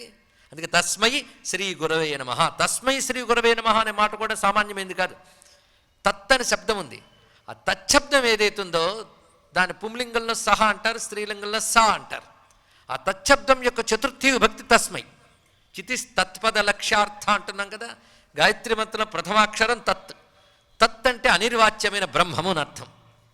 అందుకే గురు సాక్షాత్ పరం బ్రహ్మ అంటే ఏమనాలి, తచ్చబ్దవాచ్యుడైన బ్రహ్మమునకు నమస్కారము. అందుకే తస్మై శ్రీ గురవే నమః, ఆయనకి నమస్కారము. ఇప్పుడు ఈ శ్లోకానికి మనకి దత్తాత్రేయ పరంగా అర్థం తెలిసింది. అందుకే దత్తాత్రేయుని మనం ఇక్కడ ప్రథమ గురువుగా ప్రధాన గురువుగా నమస్కారం చేసుకుంటూ గురు బ్రహ్మ శ్లోకంలో ఉన్న స్వరూపమంతా దత్తునుగానే దర్శించుకున్నాం కనుక ఇది దత్తమంత్రంగానే భావిద్దాం. గురుర్ బ్రహ్మ గురుర్ విష్ణు గురుర్దేవో మహేశ్వర గురు సాక్షాత్ పరం బ్రహ్మ తస్మై శ్రీ గురవే నమః. అది దత్తుని యొక్క స్వరూపం. అయితే ఒకప్పుడు ఈ దత్తాత్రేయ స్వామి ఆశ్రమంలో పెరుగుతుంటే అసలు ఆయన ఉద్భవించినప్పుడే ప్రకృతి ఎలా ఉన్నదో వర్ణిస్తారు. ప్రకృతి అంతా ఒక్కసారి ప్రశాంతతను పొందింది. అదేవిధంగా దిక్కులు శాంతిని పొందాయి, చక్కని పవనాలు వీచాయి, దేవతలు దివ్యమైన కుసుముష్టి కురిపించారు, గంధర్వులు గానం చేశారు, దివ్య దుందుములు మారుమ్రోగాయి. పరమాత్మ అవతారం అంత గొప్పగా ఉంటుంది. ఒక రామకృష్ణ అవతారముల వలె, పైగా శాశ్వతావతారమైనటువంటి దత్తాత్రేయుల వారి యొక్క ఆవిర్భావం అండి. అది దివ్యమైన ఘట్టం ఇక్కడ. అప్పుడు దేవతలు ఋషులు వచ్చి ఆయన స్తోత్రం చేశారు. ఆ సందర్భంలో దత్తుడు అవతారమూర్తి అని తెలిసిన తర్వాత అత్రి మహర్షి ఆశ్రమంలో ఆయన పెరుగుతూ ఉండగా అనేక మంది ఆయన వద్దకు జ్ఞానాభిలాషులు వచ్చారు. ఇప్పుడు ఈయనకి దత్తుడు అని పేరు ఎవరు పెట్టారు? అది తెలియాలి కదా. ఆత్రేయ అంటే మనకు తెలిసింది ఏమని, అత్రిపుత్రుడు కనుక ఆత్రేయుడు. దత్త అని పేరు ఎవరు పెట్టారు అంటే, ఇందాక మనం చెప్పుకున్న శ్లోకం ఉంది, భాగవతంలో ఉంది, దాని ప్రస్తావన ఇప్పుడు తెచ్చుకోవాలి. అత్రేరపత్యమభికాంక్షత ఆహతుష్ట దత్తో మయాహమితి యద్భగవాన్ స దత్త. ఇక్కడున్నదండి. అత్రి మహర్షి యొక్క తపస్సుకు సంతోషించి స్వామి అన్నట్ట, దత్తో మయా అహం, ఇది అన్నమాట ఆయన. అంటే నేను నా చేత ఇవ్వబడ్డాను. తెలుగులో అనువాదం చేస్తే ప్రతి పదానికి ఇది అర్థం. అహం మయా దత్త, నేను నా చేత ఇవ్వబడ్డాను. అంటే ఇంకో మన మాటలో అర్థమయ్యేటట్టు చెప్పుకోవాలంటే నన్ను నేను ఇచ్చుకున్నాను అన్నాడు. ఎవరు? సాక్షాత్ భగవంతుడే నన్ను నేను ఇచ్చుకున్నాను కనుక ఇవ్వబడ్డాడు. అంతేగాని అత్రి పుచ్చుకున్నాడు అనడానికి లేదు. తనంత తాను తననిచ్చుకున్నట్టు ఇక్కడ. అంటే పరమాత్మ స్వయంగా తననిచ్చేశాడు. పరమాత్మ స్వయంగా ఇవ్వడం అంటే అర్థం ఏంటండి? పరమాత్మే మనకు లభించడం. ఆయన ఎవరినో తెచ్చి ఇవ్వలేదు, తనను తానే ఇచ్చుకున్నాడు. పరమాత్మని పరమాత్మ ఇచ్చుకున్నాడు. అది చిన్న విషయం కాదు. ఎవరైనా ఎన్నైనా ఇస్తారు కానీ తనను తాను ఇచ్చుకోరు. ఇచ్చినా మనం భరించలేదు, అది వేరే విషయం. వాడు ఇచ్చేవి కాదు, వాడెవడికి కావాలండి. కానీ భగవంతుని విషయంలో అలా కాదు. పరమాత్మ లభిస్తే ఇంకేమీ లభించక్కర్లేదు. ఇందులో చాలా లోతైన అర్థం ఉన్నది. అర్థం కాదేమని చెప్పకుండా వెళ్ళిపోతే తప్పు చేసిన వాడిని అవుతాను. అర్థం చేసుకోగలరు అటువంటి శ్రోతలు ఉన్నారు కనుక చెప్తున్నాను ఇక్కడ. ఈ దత్త అనే నామం ఎంత గొప్పదో. తనను తాను ఇచ్చుకున్నాడు అంటే పరమాత్మే లభిస్తే మరేమీ అక్కర్లేదు. ఇది సర్వం ఆయనేగా. ఎవరికైతే పరమాత్మ లభిస్తాడో వారికి ఏమీ అక్కర్లేదు. అందుకే పరమాత్మే కావాలని కోరుకున్నవారు ఇంకేమీ కోరుకోరు. ఇప్పుడు తెలుస్తున్నది కదా. అందుకే భగవంతుడిని కోరుకునేవారు ఇంకోటి కోరుకోరు. కుచేలుని వారిని వాళ్ళ ఆవిడ కృష్ణుడి వద్దకు పంపిస్తూ, కృష్ణుడు అపార దయామయుడయ్యా, ఆయన ఎవరిని అనుగ్రహిస్తాడో వారికి తన్నైన నిచ్చున్న ఒక మాట చెప్తారు అక్కడ. తనను తాను ఇచ్చుకుంటాట. అక్కడే కృష్ణునికి దత్తునికి ఉన్న అనుబంధం మనకు తెలిసిపోయింది. ఆయన వాసుదేవుడు, ఈయన వాసుదేవుడే. తనను తాను ఇచ్చుకుంటాడు. అయితే పరమాత్మ అందరికీ తనను తాను ఇచ్చుకుంటాడా? ఇవ్వడు. ఆయన తనను తాను ఇచ్చుకుంటే ఇంకేం అక్కర్లేదండి. నిజానికి తనని తాను అన్నప్పుడు ప్రతి వారిలో తానుగా ఉన్నవాడు ఎవరు? అది తెలుసుకోవాలి. తాను అంటే ఎవడికి వాడికి నేను. ప్రతి వాళ్ళ నేనుగా ఉన్నది ఏది అంటే ఆత్మవస్తువే నేనుగా ఉన్నది. ఇక్కడ నేను కాదు అని భ్రాంతే. శరీరం నేననేది భ్రాంతే. అసలు నేనెవరయ్యా అంటే అహం బ్రహ్మాస్మి. అది కదా పరమార్థం. అది అనుభవానికి రాకపోవచ్చు కానీ సత్యం. అది మన అనుభవానికి రాలేదు కదా అని లేనద్దండి. నేను అమెరికా వెళ్ళలేదు కనుక అమెరికా లేదంటే అలాగా, నేను వెళ్ళలేదంతే ఇక్కడ. అది నా దగ్గరికి రాదు, ఏం చేయమంటావు? అందుకే మన అనుభవానికి రాలేదు కదా అని లేదనకూడదు. అనుభవానికి వచ్చిన వాళ్ళు ఎందరో ఉన్నారు. కానీ అనుభవానికి రాకపోయినా సత్యం సత్యమే. అదేమిటి? ఈ దేహాదులకు, ప్రాణబుద్ధి ఇంద్రియాలకు అన్నిటికీ అతీతంగా నేను అని, కేవలం నేను అని ఏ చైతన్యం ఉన్నదో అదే బ్రహ్మము. ఆ బ్రహ్మమే నేను అని తెలిసినప్పుడు తనని తాను తెలుసుకోవడమే కదా. బ్రహ్మమే నేను అని తెలిసాక ఇంకా తెలుసుకోవాల్సిందేం లేదు. కనుక తన్ను తానే ఇచ్చుకున్నాడు అంటే అర్థం ఏంటంటే బ్రహ్మమే కేవలం, అది శుద్ధ బ్రహ్మమే తాను అనేటువంటి ఎరుక. అది అందుకే దత్తుడు అంటే శుద్ధ బ్రహ్మమే తాను అని ఎరుక. అందుకే జ్ఞానమూర్తి అండి ఇక్కడ. ఇది రహస్యం అందులో. అయితే ఎవరికి దత్తుడవుతాడు? ఆ బ్రహ్మము ఎవరికి దత్తుడవుతాడు? ఇందులో రహస్యం ఈ కథలో అంత దాగి ఉన్నది. ఈ కథ జరగలేదని నేను అన్ను కానీ సంకేతార్థం తెలుసుకోవాలి ఇక్కడ. తనని తాను ఎవరికి ఇచ్చుకుంటాడు? ఎవరికి? అత్రికి ఇచ్చుకుంటాడు. మనకెవడు? అత్రికి మాత్రమే భగవంతుడు దత్తుడయ్యాడు. అంటే భగవంతుడు దత్తోమయాహం అని తనని తాను సంపూర్ణంగా ఇచ్చుకుని ఆ బ్రహ్మానుభవం ఇవ్వాలి అంటే వాడు అత్రి కావాలి. అత్రి అయితేనే ఇస్తాడు. అత్రి అంటే అర్థం ఏంటండి? త్రి కానివాడు అత్రి అంటే 3 కానివాడు అత్రిట. ఇది తెలుసుకోవాలి. అందుకే ఇలాంటి చోట ఏకాగ్రత అవసరం శ్రోతల నుంచి. 3 కానివాడు అత్రి. అత్రి మీరు అయిపోయారా బ్రహ్మము తను తాను ఇచ్చేసుకుంటాడు. అంటే త్రి అనగా త్రిగుణాలు, 3 శరీరాలు. 3 శరీరాలు అంటే అందరికీ తెలుసు, స్థూల సూక్ష్మ కారణ శరీరములు. అలా త్రిగుణాలంటే సత్వరజస్తమో గుణాలు. ఈ 3 శరీరాలతో మనం పొందుతున్న అనుభూతులు లేదా అవస్థలు 3: జాగ్రత్త, స్వప్న, సుషుప్తులు. ఇవి తెలియదు ఎవరికి? అందరికీ తెలుసు. దత్త చరిత్ర అంటే జ్ఞానమే, అది కొంచెం జ్ఞానానికి సంసిద్ధులై కూర్చోవాలి ఇక్కడ. కనుక ఇప్పుడు మూడు చెప్పాం, ఇంకా చెప్తే ఎన్నో మూడులు చెప్పచ్చు.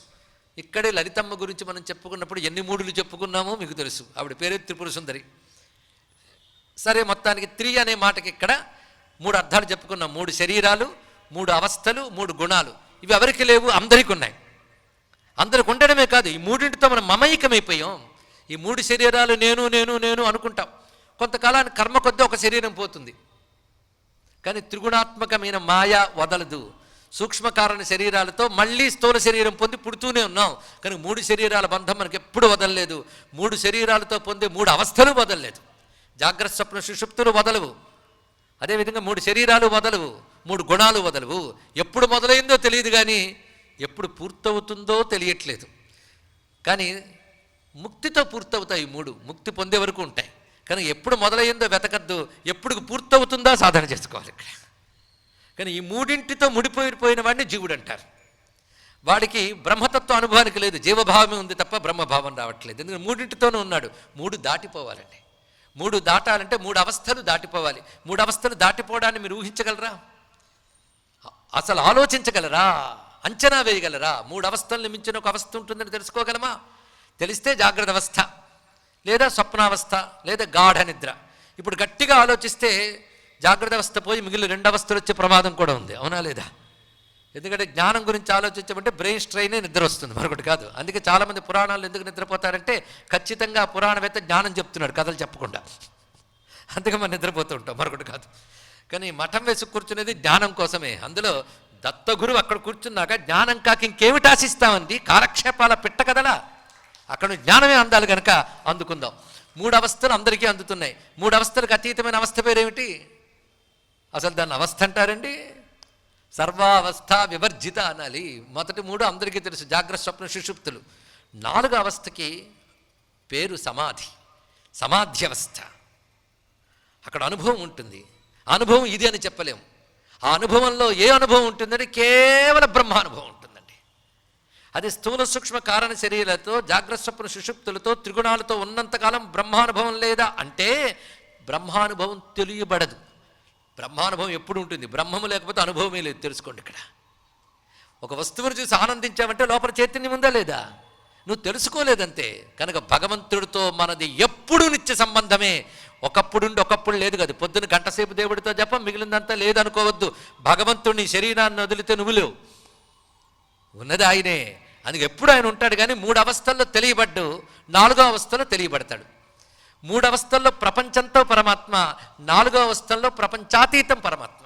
అదే ప్రపంచోపశమం శాంతం చతుర్థం అద్వైతం మన్యంతే శివం అని మాండుక్యోపనిషత్తు చెప్తున్నది ఈ మాటే. ప్రపంచ అతీతం అది. ఏది? తురీయావస్థ అని దానికి పేరు, దానికే సమాధ్యవస్థ అని పేరు. అది సర్వావస్థ వివర్జిత. అక్కడ కేవల పరమాత్మానుభవం ఉంటుందండి.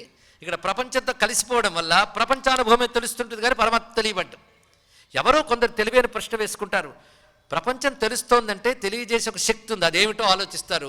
అటువంటి వాళ్ళు కొంతమంది ఆలోచించి ఆగిపోకుండా విచారించి సాధిస్తారు. కొంతమంది వారు జ్ఞానులు, వారు యోగులు.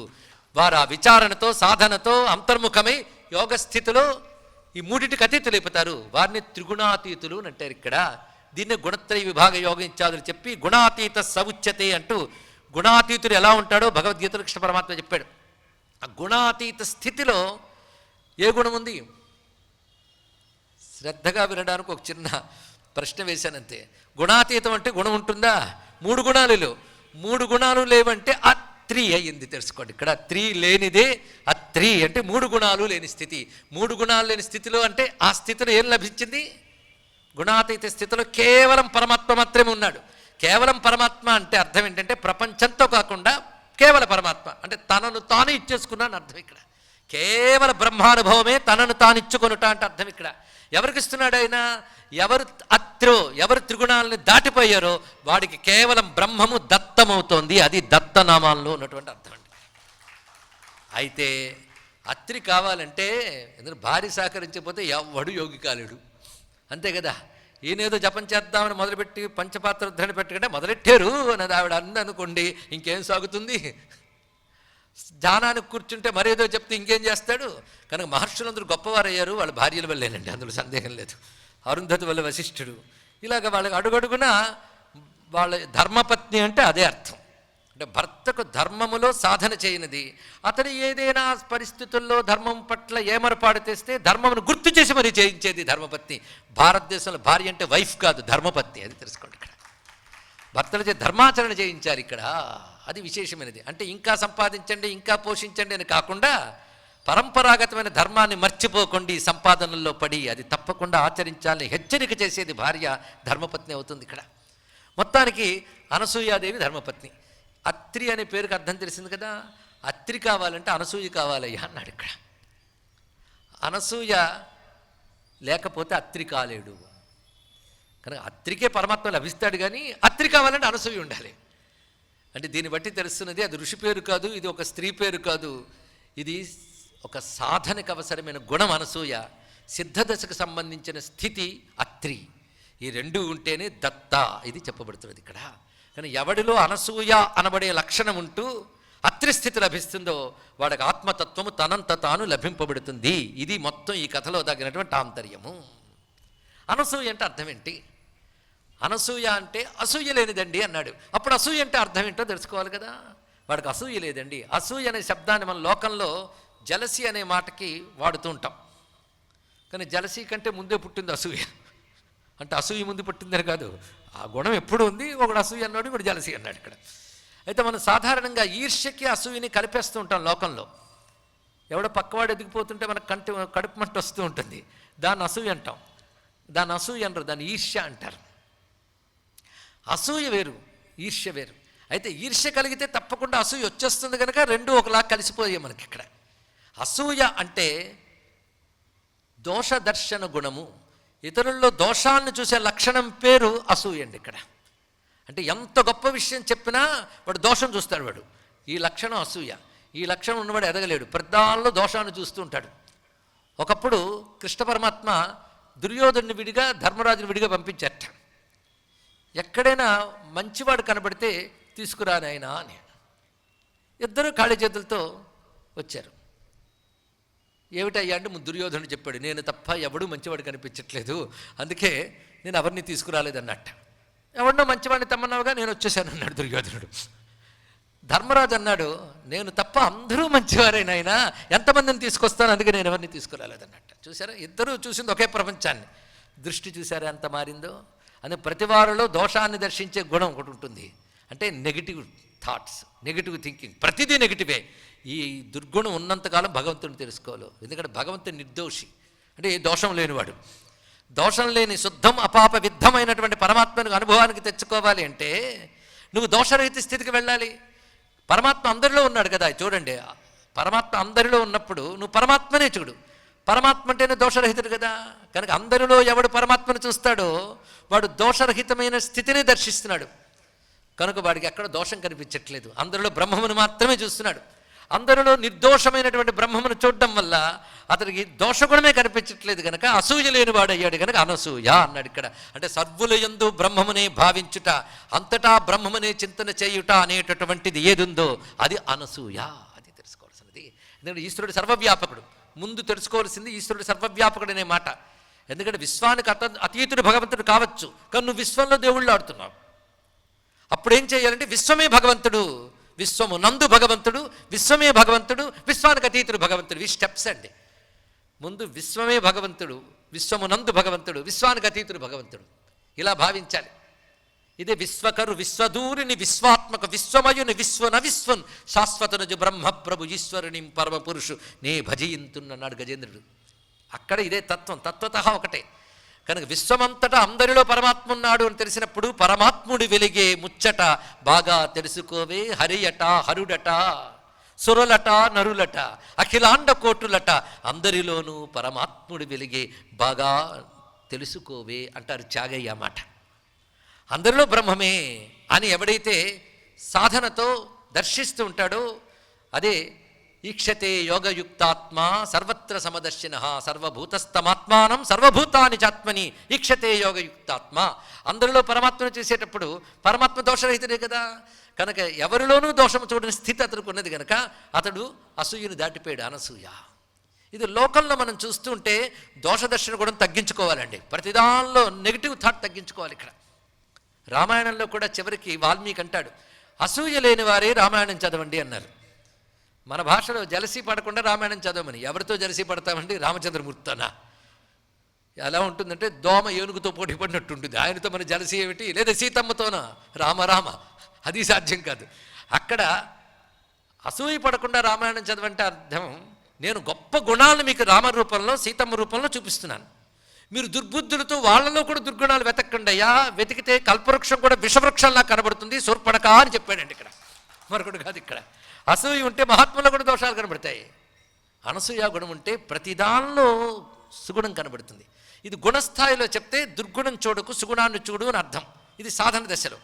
కానీ జ్ఞానస్థాయిలో చెప్తే అంతటా దోషరహితమైన శుద్ధం అపాపవిద్ధమైన ఒక బ్రహ్మమే ఉన్నది అనే దర్శనం ఏదుందో అదే అనసూయాస్థితి. ఈ దర్శనమే సాధన. అటువంటి అనసూయాస్థితి ఎవడుకుంటుందో వాడు అత్రి కాగలడు, అంటే త్రిగుణాలకు అతీతుడైపోతాడు. అలా వెళ్ళిన వాడికి బ్రహ్మము దత్తమవుతుంది. ఇది అత్రి అనసూయులకి దత్తుడు పుత్రుడు అయ్యాడనడంలో దాగినటువంటి ఉపనిషద్ రహస్యము. ఇది సాధనాపరంగా ఆ విధంగా తెలుసుకోవాలి. అందుకే ప్రతివాడి లక్ష్యం ఏం కావాలి? దత్తుడు నాకు దొరకాలి. ఎలా దొరకాలి? దత్తుడు అక్కడ దొరికాడు, నేను ఆయన శిష్యుణ్ణి, మళ్ళీ రెండు ఉండకూడదు. దత్తుడు తను తాను ఇచ్చున్నాడంటే రెండు లేదు, ఒకటే. నువ్వు బ్రహ్మమైపోవాలి. అదే తన్ను తాను ఇచ్చుకోవడం అంటే అర్థం. లేదా బ్రహ్మము నేనై ఉన్నది అని తెలుసుకోవడం కూడా జీవబ్రహ్మైక్యం. అది లభించాలంటే ఎప్పటికైనా అత్రి కావాలి. కానీ మనందరి లక్ష్యం అత్రిస్థితి కావాలన్నదే ప్రతి జీవుడి లక్ష్యం కావాలి. దానికి అనసూయ అనేటటువంటిది సాధన దశలో కావాలి. మొదటిగా దుర్గుణములను పరిత్యజించి సుగుణములను మాత్రమే గ్రహించి ధర్మబద్ధమైన జీవనం గడపడం మొదటి దశలో అనసూయ శబ్దానికి అర్థం. రెండవ దశలో దోషరహితమైన బ్రహ్మముని అన్నిటి యందు దర్శించుట, భావించుట, విచారణ చేయుట. ఇది అర్థం ప్రధానంగా. తెలిసింది కదా అత్రి అనసూయ దత్త అంటే ఇంత దివ్యమైన భావం దాగి ఉన్నది ఇందులో. ఇటువంటి భగవానుడైన దత్తుడు అంటే ప్రతి కథలో కూడా మనకు అవతారమూర్తుల్లో కూడా ఆంతర్యంలో ఈ అర్థాలు ఉంటాయి. ఇవి జ్ఞానపరంగా అన్వయించుకోవాలి. సామాన్య దృష్టితో చూస్తే అత్రిని మహర్షి, అనసూయ అనేటువంటి మహాపతివ్రత తపస్విని, వారికి తనేడుగా దత్తుడు కలిగాడనే అర్థంతో తృప్తిపడిపోయే వారికి సంతోషం. కానీ ఈ అర్థం తీసుకుంటే మధురు అనిపించే వాళ్ళు కొందరు ఉంటారు కనుక వారి కోసం అర్థాన్ని ప్రస్తావన చేయడం జరిగింది. ఇది శాస్త్ర సిద్ధమైన లేదా శాస్త్ర సముచితమైన అర్థమే తప్ప శాస్త్ర విరుద్ధమైన అర్థం ఇక్కడ చెప్పబడలేదు అని సవినయంగా మనవి చేసుకుంటూ, ఈ విధంగా ఉన్నటువంటి దత్తుడు ఉన్నాడే, ఇంకా ఆయన లీలలు చూడాలండి. దత్తుడు అవతరించితే అవతారమూర్తి అందరికీ అర్థమవుతారా?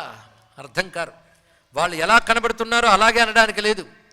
పైగా దత్తుడు లాంటి స్వేచ్ఛావతారం శాశ్వతావతారం ఉన్నదే ఇంకొక విషయంలో అవధూత చింతన శ్రీ గురుదేవదత్త అంటారు కదండి. అవధూత చింతన, అవధూత అంటేనే సర్వకర్మల్ని ఎగరగొట్టేసిన వాడు, ఆయనకి ఏమీ లేదు, అంత శుద్ధుడు. అలా అవధూత చింతన చేస్తే చింతలన్నీ తొలగిపోతాయి. అటువంటిది అవధూత చింతన. అటువంటి వాడు దత్తుడు, అవధూత స్వామి. అవధూతుల ప్రవర్తన ఇలా ఉంటుందని ఎవరు చెప్పలేరు. ఆయన ఎలాగైనా ఉంటారు. కర్తం అకర్తం అన్యథాకర్తం సమర్థ అని చెప్పినట్లు ఏదైనా చేస్తారు, ఏది చేయరు. ఎందుకు చెయ్యలేదని అడిగే హక్కు మనకు లేదు, ఎందుకు చేస్తున్నామని ప్రశ్నించే శక్తి మనకు లేదు. వాళ్ళ ఇష్టం, ఏదైనా చేస్తారు. నువ్వు ఇలా అనుకుంటే అలా చేస్తారు, అలా అనుకుంటే ఇలా చేస్తారు, అసలేమీ చేయరు. నమస్కారం చేసుకో అంతే. వాళ్ళు అంతు పట్టరు. పైగా గురువుని మనం పట్టుకోవాలి. గురువు శిష్యుల కోసం తాపత్రయపడ్డాం. శిష్యుల్ని పెంచుకోవాలని తాపత్రయపడే గురువులు ఉండవచ్చు, అది కలికాలంలో. కానీ అసలైన గురువు ఉంటాడే వాడు దొరకడండి అంత తేలిగ్గా. గురువులకు యూనిఫార్ములు ఉంటాయా? పోల్చుకోవడానికి గెటప్పులు ఉంటాయా? విజిటింగ్ కార్డులు ఉంటాయా? నేమ్ ప్లేట్స్ ఉంటాయా? పోల్చుకోలేం. పైగా వాళ్ళు ఇతరులు పోల్చుకోకూడదనే తిరుగుతారు. అందుకే అందరిలో విభిన్నంగా కనిపించాలనుకోరు. ఏదైతే మన దృష్టి ఏకాగ్రంగా నిలబడదో ఆ పరిస్థితిలో ఉంటారు వాళ్ళు. ఇక్కడ ఎవరా అని తేరిపార చూడడానికి అవకాశం లేని విధంగా ఉంటారు. అందుకే పిచ్చి వాళ్ళలో ఉంటారు, సామాన్యుల్లో ఉంటారు. ఎలా ఉంటారో తెలియదు. వాళ్ళ పరిస్థితి ఇలా ఉంటారు అని చెప్పడానికి లేదండి. ఎంతో ఊహించుకు వెళ్ళానండి. గురువు గారంటే అంత జామ్ ఆయన నుంచి మంచి లైట్ వస్తుందని, ఏమీ లేదండి అని మనం అంటూ ఉంటాం. అలా వస్తుందని ఎక్కడ ఉందా? వాళ్ళు పోల్చడం మహా కష్టం అండి ఇక్కడ. పైగా మనం పోల్చుకోకూడదని అనుకుంటూ ఉంటారు వాళ్ళు. అది కూడా మర్చిపోవద్దు. అంత తేలిగ్గా దొరకకూడదని అనుకుంటూ ఉంటారు. ఎందుకంటే వాళ్ళ సంఘం అంటే మహా చికాకు. వాళ్ళు దొరకరు అంత తేలిగ్గా. ఒక ఉత్తమ సాధకుడే వీలైనంత ఏకాంతాన్ని కోరుకుంటాడు. ఇంకా సిద్ధపురుషుల గురించి ఏమున్నది? వాళ్ళు నిరంతర ఏకాంతులే, వాళ్ళు సామాన్యం కాదు. మొత్తానికి ఆయన చిన్నప్పటి నుంచే ఆయన వద్దకు జ్ఞానం కోసం అందరూ వస్తుంటే ఏమీ చెప్పట్లేదు. ఆయన ఏదో చెప్పవయ్యా, జ్ఞానోపదేశం చేయవయ్యా అని పెద్దలు అడుగుతుంటే వాళ్ళు దొరకకుండా పాటలు పాడుతూ తిరుగుతున్నాడు. అంటే ఆడుతూ పాడుతూ తిరిగితే ఈయనేం జ్ఞానం చెప్తాడు వాళ్ళు అనుకోవాలని, ఎలాగోలో వాళ్ళు వెళ్ళిపోవడం ఆయనకు కావాలి. కానీ వాళ్ళు మాత్రం పట్టుదలతో ఈయన అలాగైనా మాకు జ్ఞానం చెప్పాలని కూర్చున్నారు. కొంతకాలం అయిన తర్వాత వాళ్ళు దొరక కూడా పరిగెత్తాడు ఆయన. పరిగెడితే వీళ్ళు పరిగెడుతున్నారు. చూసారా, అంటే గురువుని ఎలాగైనా పట్టుకోవాలి తప్ప ఆయన దొరకలేదు వదులుకోకూడదు. గురువు మనకు అందుబాటులో ఉండాలి అనుకోకూడదు. గురువుకి మనం ఎల్లవేళలా అందుబాటులో ఉండే ప్రయత్నం చేయాలి, గురువుని పట్టుకునే ప్రయత్నం చేయాలి. అలా గురువు వెంట పరిగెడుతున్నారు, దత్తుడు వారి వెంట. ఆయన దొరకలే. ఆఖరికి వాళ్ళు చూస్తూ చూస్తూ ఉండగా ఒక పెద్ద మడుగులో దిగిపోయాడు ఆయన. ఎప్పటికి రాడే బయటికి. వెంటనే వీళ్ళందరూ కూడాను ఆ మడుగు ఒడ్డును కూర్చున్నారు. ఎప్పటికైనా వస్తారు కదా, చెప్తాను చూడండి. అందులో కొంతమంది ఎంతసేపు కూర్చుంటామని వెళ్ళిపోయారండి. ఫిల్టర్ ఇదంతా కూడా ఇలా ఫిల్టర్ చేసేస్తాడు కొందరు గురువుని. అందుకే ఈ గురువు ఏంటండి ఎప్పుడైనా మంత్రం ఎవడు తిప్పించుకుంటాడు అంటే అలాంటి వాళ్ళు గురువుకి కావాలి వదిలేయడానికి. ఎంత ఓపిక ఉండాలండి. అందుకని ఎక్కడ శిష్యుడు చేజారిపోతాడో అనుకుని తాపత్రయపడ్డాడు ఆయన. కొంతమంది ఫిల్టర్ అయిపోయారు. ఏది ఇంకా మడుగులోంచి రాలేదు, ఎప్పటికొస్తాడు, మనకి ఇంట్లో మన ఇంటి పనులు ఎన్ని ఉన్నాయో అని వెళ్ళిపోయారు కొంతమంది. కొంతమంది మాత్రం పట్టుదలగా కూర్చున్నారు. అటు తర్వాత ఆయన లోపల నుంచి వచ్చాడు. ఎలా వచ్చాడంటే చేతిలో ఒక మదిరా పాత్ర పట్టుకున్నాడు. ఒళ్ళో ఒక ఆవిడ ఉందిట. ఈ మదిరా పాత్ర పానం చేస్తూ ఒళ్ళో ఆవిడ్ని ముచ్చటగా చూసుకుంటూ ఉన్నాడు. ఒకవైపు మద్యం, మరొకవైపు మగువ. ఇటువంటి వాడు మనకి బ్రహ్మజ్ఞానం ఏంటి చెప్తాడు అనుకున్నారు వీళ్ళందరూ కూడా. ఎందుకంటే జ్ఞానం చెప్పేవాడు నిస్సంగుడై ఉండాలి, నిర్వికారుడై ఉండాలి, లంపటాలు లేనివాడై ఉండాలి, భోగలాలస ఉండరాదు. వీడికేమో భోగలాలస మదిరొకటి, అటువైపేమో కామాసక్తి, ఒళ్ళో ఆవిడ.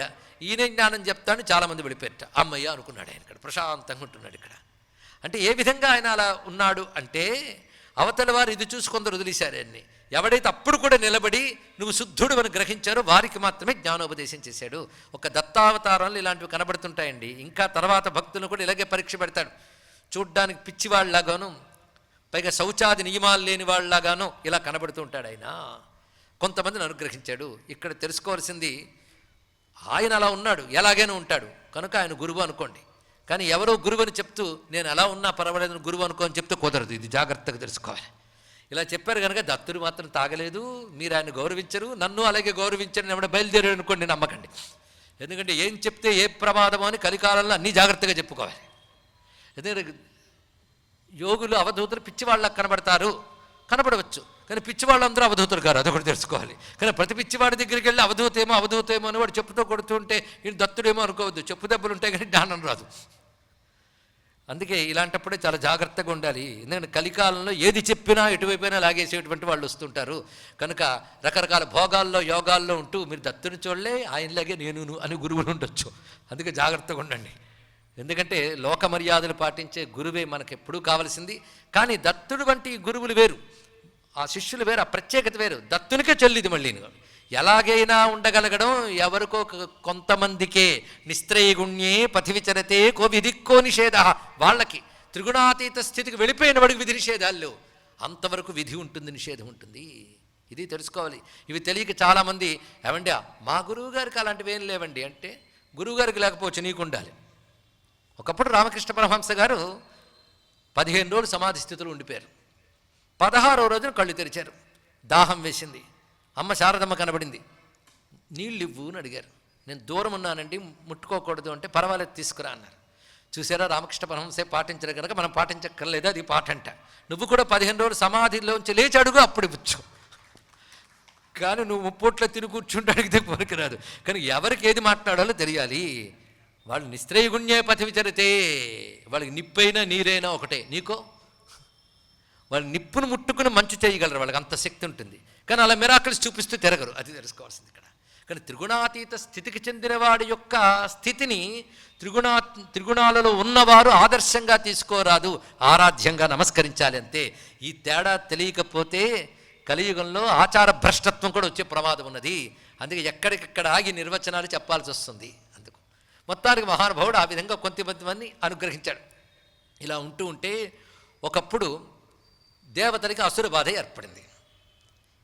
ఇది సాధారణంగా మనకి ప్రతి పురాణ కథలో దేవాసుర సంగ్రామం కనబడుతూ ఉంటుంది. పురాణ కథలో ఏంటి, ప్రపంచంలోనే దేవాసుర సంగ్రామం నిత్యం ఉంటుంది.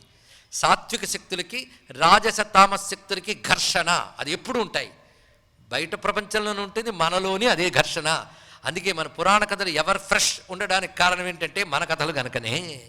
మనలో ఉన్నటువంటి దేవాసుర సంగ్రామమే అక్కడ వివిధ రూపాల్లో కనబడుతుంది. పైగా ఎప్పుడు విన్నా దేవాసుర సంగ్రామాలే కానీ ప్రతిదీ కొత్తగా ఉంటుందండి. ఏమిటో అంటే రాక్షసులు కొత్త రాక్షసులు, అది గొప్ప విషయం. ఈ రాక్షసుల హెరాస్మెంట్ కొత్తది, హెరాస్మెంట్ మాత్రం ఉంటుంది, కొత్త హెరాస్మెంట్లు ఒక్కొక్కడు ఒక్కొక్క రకంగా. రావణుడు టైప్ వేరు, హిరణ్యకశిపుడు టైప్ వేరు, మహిషాసురుడు టైప్ మరొకటి, భండాసురుడా ఇంతకు ముందే చెప్పుకున్నాం. ఎవడికి వాడు కొత్త కొత్తవే, చేసింది మాత్రం లోకకంటకత్వం, అది కామన్. చేసే తీరు ఒక్కొక్కటి, ఒక్కొక్కప్పుడు ఒక్కొక్క దౌర్జన్యం. పాపం సాత్వికులైన దేవతలు వాళ్ళ బలం పెరిగిపోగానే, అంటే రాజస తామసలతో ఉన్నటువంటి అసుర బలం పెరిగిపోని బలహీన లేపుతారు. అప్పుడు అసలు బలమైన భగవంతుడు దిగుతాడు. దిగి లోకక్షేమం కోసం అసుర బలాన్ని, ఆ అసలు బలం అణచివేసి దేవతలకు బలాన్ని ఇస్తుంది. తద్వారా లోకానికి క్షేమం కలిసింది. ఇప్పుడు అందరికీ తెలిసిన కథే. అలాంటి కథ ఇప్పుడు జంభాసురుడు అని ఒక రాక్షసుడు ఉన్నాడు. వీడు కూడా అవలీలుగా తపోబలంతో ఇంద్రాది దేవతలందరినీ కూడాను జయించి అమరావతిని ఆక్రమించుకున్నాడు. అమరావతి ఈ క్యాపిటల్ కాదు, స్వర్గానికి క్యాపిటల్. దాన్ని ఆక్రమించుకున్నాడు ఇక్కడ. అలాగా ఆక్రమించుకున్న తర్వాత దేవతలందరూ బాధపడుతూ మహర్షులతో సమావేశం ఏర్పాటు చేసుకున్నారు. ఆ సమావేశంలో ఉన్నవారు ఎవరయ్యా అంటే బృహస్పతి, వాలకిల్యులు ఇత్యాది మహర్షులు. వీళ్ళ పని ఏమిటయ్యా అంటే లోకక్షేమం కలిగించడం దేవతల పని కనుక దేవతలకు బలం కలిగించడం వీళ్ళ పని, మరొకటి కాదు. అప్పుడు ఇదిగో మా పదవులు పోయే, లోకానికి కంటకత్వం కలుగుతుంది. ఈ సమయంలో కర్తవ్యం ఏమిటి అని అడిగితే బృహస్పతి ధ్యానం చేసి ఈ సమయంలో అనుగ్రహించడానికి భగవానుడు నారాయణుడు భూమి యందు ఆయన నిత్యావతారుడే ఉన్నాడు గనక ఆయన్నే ప్రార్థిద్దాం, మీరందరూ వెళ్ళి ఆయన కలవండి అని బృహస్పతి చెప్పగానే దేవతలందరూ కలిసి దత్తాత్రేయ స్వామిని వెతుక్కుంటూ వచ్చారు అత్రి మహర్షి యొక్క ఆశ్రమానికి. ఇది రమ్యమైన ఘట్టం. దేవతలందరూ వచ్చేప్పటికల్లా దత్తుడు దొరకలే. మళ్ళీ ఎక్కడుంటాడో చెప్పలేం, ఎలా ఉంటాడు అది చెప్పలేం, అదే ఎప్పుడొస్తాడు అది చెప్పలేం. ఎప్పుడూ రావచ్చు, ఎప్పుడూ రాకపోవచ్చు, ఆయన ఇష్టం. మొత్తానికి వాళ్ళు దత్తస్మరణ చేసుకుంటూ గురువు చెప్పిన మాటల్ని స్మరించుకుంటూ సంచరిస్తున్నారు. పైగా బృహస్పతి ఆశీర్వదించి పంపాడు. వాళ్ళు దేవప్రకృతి కలవారు గనక ఇతరుల వల్లే అజ్ఞానంతో దత్తుని పోల్చుకోలేరు అని చెప్పడానికి లేదు. వాళ్ళు అలా వస్తూ ఉంటే ఒకచోట కనబడ్డాడు. పైగా ఆయన కనబడగానే వీళ్ళు అనుసరించారు, అదిగో దత్తుడని. పైగా మద్యపానం చేస్తున్నాడు. స్వామి నువ్వు మద్యపానం చేస్తావా, అయితే మద్యం తీసుకో అన్నట్ట. ఆయన మాంసం అంటే మాంసం అంటే ఆయన అలా అనుసరిస్తూ సేవిస్తూ వెళుతున్నారు. కానీ ఆయన దొరకకుండా తిరుగుతున్నాడు. తిరుగుతూ ఒకచోట ఆగాడు. అంటే మనం పట్టుదలతో విసిగిపోకుండా వెంట పడితే గురువైనా భగవంతుడైనా అనుగ్రహిస్తారు, అది తెలుసుకోవాలి. ఇక్కడ ఆయన ఒక చోట కూర్చుని మీరెందుకు నా వెంట పడుతున్నారో నాకు అర్థం కావట్లేదయ్యా, ఏమిటి విషయం? మీరు చూస్తే ఒక్కొక్కరు మహానుభావులు ఇంత కిరీటాలన్నీ పెట్టుకున్నారు, నేను పిచ్చివాడిని. నా వెంట ఏం పరిగెడుతున్నారు మీరు? నన్ను ఎందుకు వదలట్లేదు మీరు? దేనికోసం నన్ను ఇంత సేవ చేస్తున్నారో నాకు అర్థం కావట్లేదు. కిమిచ్చత తతో భవద్భిర్యేనేయం శుశ్రూషా క్రీతే మమ, ఇది ప్రశ్నించాడు. ప్రశ్నించగానే స్వామి మా గురువుగారు చెప్పారు, అది నీ వెంటబడ్డానికి కారణం మా గురువు చెప్పిన మాట. బృహస్పతి చెప్పారు నిన్ను పట్టుకోమని. మేము జంభాసురుడనే రాక్షసుడి చేత బాధలు పడి సర్వం కోల్పోయాం.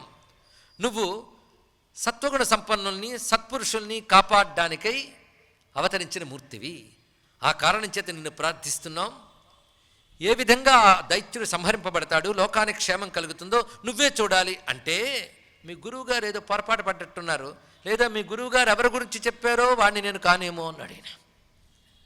నన్ను చూశారు కానీ ఎలా ఉన్నానో, ఏమైనా గొప్ప లక్షణం అది కనబడుతుందా? మద్యాసక్త అహం, నేను ఎప్పుడు మద్యపానాసక్తుణ్ణి. పైగా ఉచ్చిష్ట, అంటూ ఎంగిలి బాధ లేకుండా తిరుగుతున్నాను. ఎంగిలేనే తింటాను, అంటేనే తినేస్తా. నచైవాహం జితేంద్రియ, చూస్తూనే ఉన్నారు ఒళ్ళు ఇవిడ్ని, నాకు ఇంద్రియ నిగ్రహం లేదు. కథమిచ్చత మత్తోపి దేవాహ శత్రుపరాభవం, నా ద్వారా శత్రుపరాభవం జరుగుతుందని మీరు ఎలా అనుకున్నారు? ఇది అడిగాడండి. ఇక్కడ తెలుసుకోవాల్సింది భగవానుడు అవతారములు ఎలా ఉంటాయో. ధర్మావతారం, జ్ఞానావతారం అని రెండు వ్యూహాలు ఉంటాయి భగవంతునికి. అంటే ధర్మరక్షణ కోసం అవతరించినప్పుడు తన యొక్క పరాక్రమాన్ని చూపించి అసురుని సంహరించిన అవతారాలు ఉన్నాయి. ఒక రామ, ఒక కృష్ణ, ఒక నృసింహ ఇత్యాది అవతారములు. జ్ఞానావతారముల్లో ఈ పని చేయడం అంటే పరాక్రమం చూపించడం, యుద్ధం చేయడం ఉండదండి జ్ఞానావతారములు. ఇవి ఆచార్యావతారములు అని చెప్పబడతాయి. కపిల మహర్షి అలాంటి ఆచార్యావతారం, దత్తులు వారు ఆచార్యావతారములు. ఇవి జ్ఞానప్రధాన అవతారములు, అది ధర్మప్రధాన అవతారములు. లోకగతి నడవడానికి ధర్మం కావాలి, జీవుడు శాశ్వతగత పొందడానికి జ్ఞానం కావాలి. ధర్మము జ్ఞానమే ఈ రెండే ఎప్పుడైనా వ్యక్తికి అవసరం. తెలుసుకోండి, ఇక్కడ బ్రతకడానికి ధర్మం కావాలి, బ్రతికే తీరు కోసం ధర్మం కావాలి, బ్రతుకు గమ్యం కోసం జ్ఞానం కావాలి, అంటే మోక్షానికి జ్ఞానం కావాలి, భగవంతుని మెచ్చేటట్టు మోక్షానికి తగినట్టు ఉండడానికి ధర్మం కావాలి. తెలిసింది కదా. కనుక ధర్మజ్ఞానాలు బోధించేదే వేదం. ఆ ధర్మజ్ఞానాలకి ఎప్పుడు దెబ్బ తగులుతుందో అప్పుడు భగవంతుడు అవతరిస్తాడు. అందుకే ధర్మావతారములుగా అవతరించి పరిత్రాణాయ సాధూనాం వినాశాయ చ దుష్కృతాం ధర్మ సంస్థాపనార్థాయ సంభవామి యుగే యుగే అని భగవానుడు దుష్టుల్ని శిక్షించే అవతారములు చాలా ధరించాడు. అయితే జ్ఞానావతారములు ఎలా ఉంటాయంటే యుద్ధాలు పరాక్రమాలు చూపించరు, చేతికి మంటట్టుకుండానే పనిచేయాలి. ఇక్కడ ఇది జ్ఞానావతారముల యొక్క లక్షణం.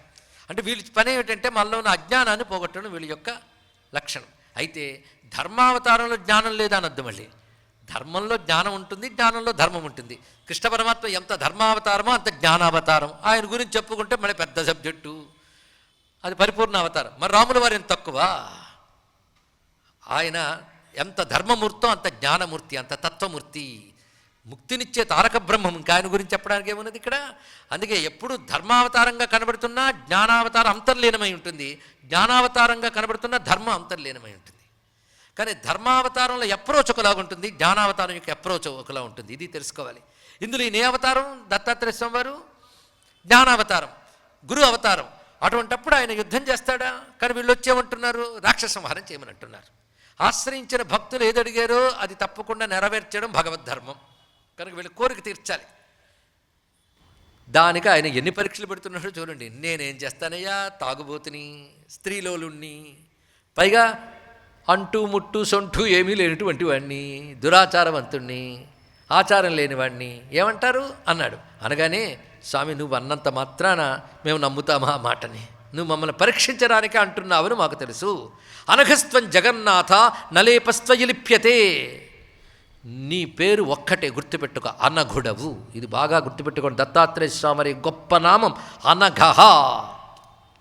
మరి అనసూయ కొడుకు అనఘుడు కాకపోతే ఎవడవుతాడండి? ఇక్కడ అఘం అంటే పాపము, దోషం అని అర్థంలో కూడా వాడుతుంటారు దీన్ని.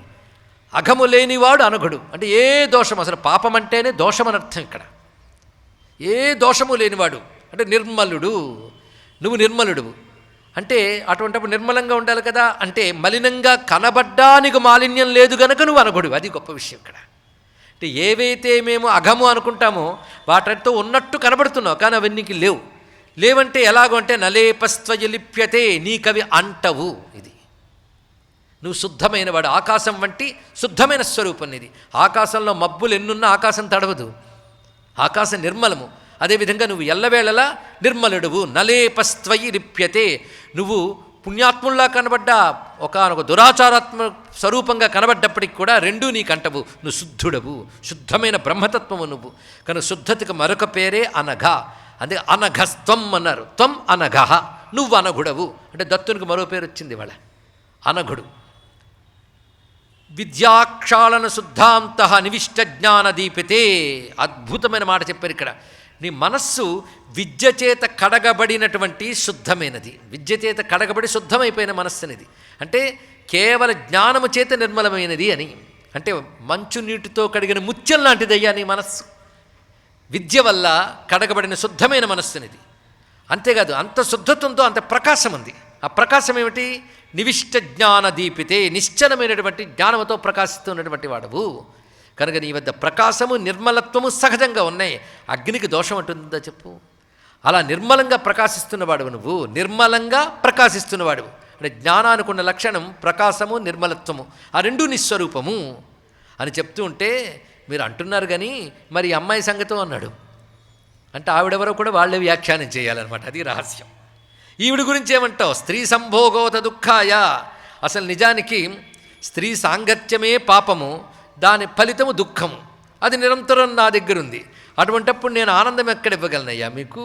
నేను నిర్మలుణ్ణి ఎలా అయ్యాను అనగానే వెంటనే వాళ్ళు నమస్కారం చేసి మరొక శ్లోకం చెప్తున్నారు. ఈ రెండు శ్లోకాలు మంత్ర సమానములు గనక మొదటి శ్లోకం అనఘస్త్వం జగన్నాథ నలేపస్త్వయి లిప్యతే విద్యాక్షాళన శుద్ధాంత నివిష్ట జ్ఞాన దీపితే. ఇక్కడ అనఘుడువు నువ్వు అని చెప్పారు. ఇప్పుడు ఆవిడ గురించి చెప్తున్నారు. అనఘేయం అనఘేయం మునిశ్రేష్ఠ జగన్మాత న దుష్యతే యాసా విద్యా తవ విభో సర్వజ్ఞస్య స్థితా హృది.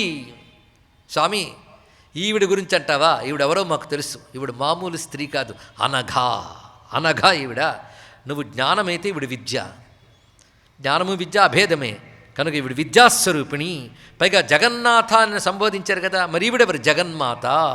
నువ్వు జగన్నాథుడువు, జగత్పితవు నువ్వు, నారాయణుడు, సర్వలోకమునకు తండ్రి వంటి నారాయణుడువు.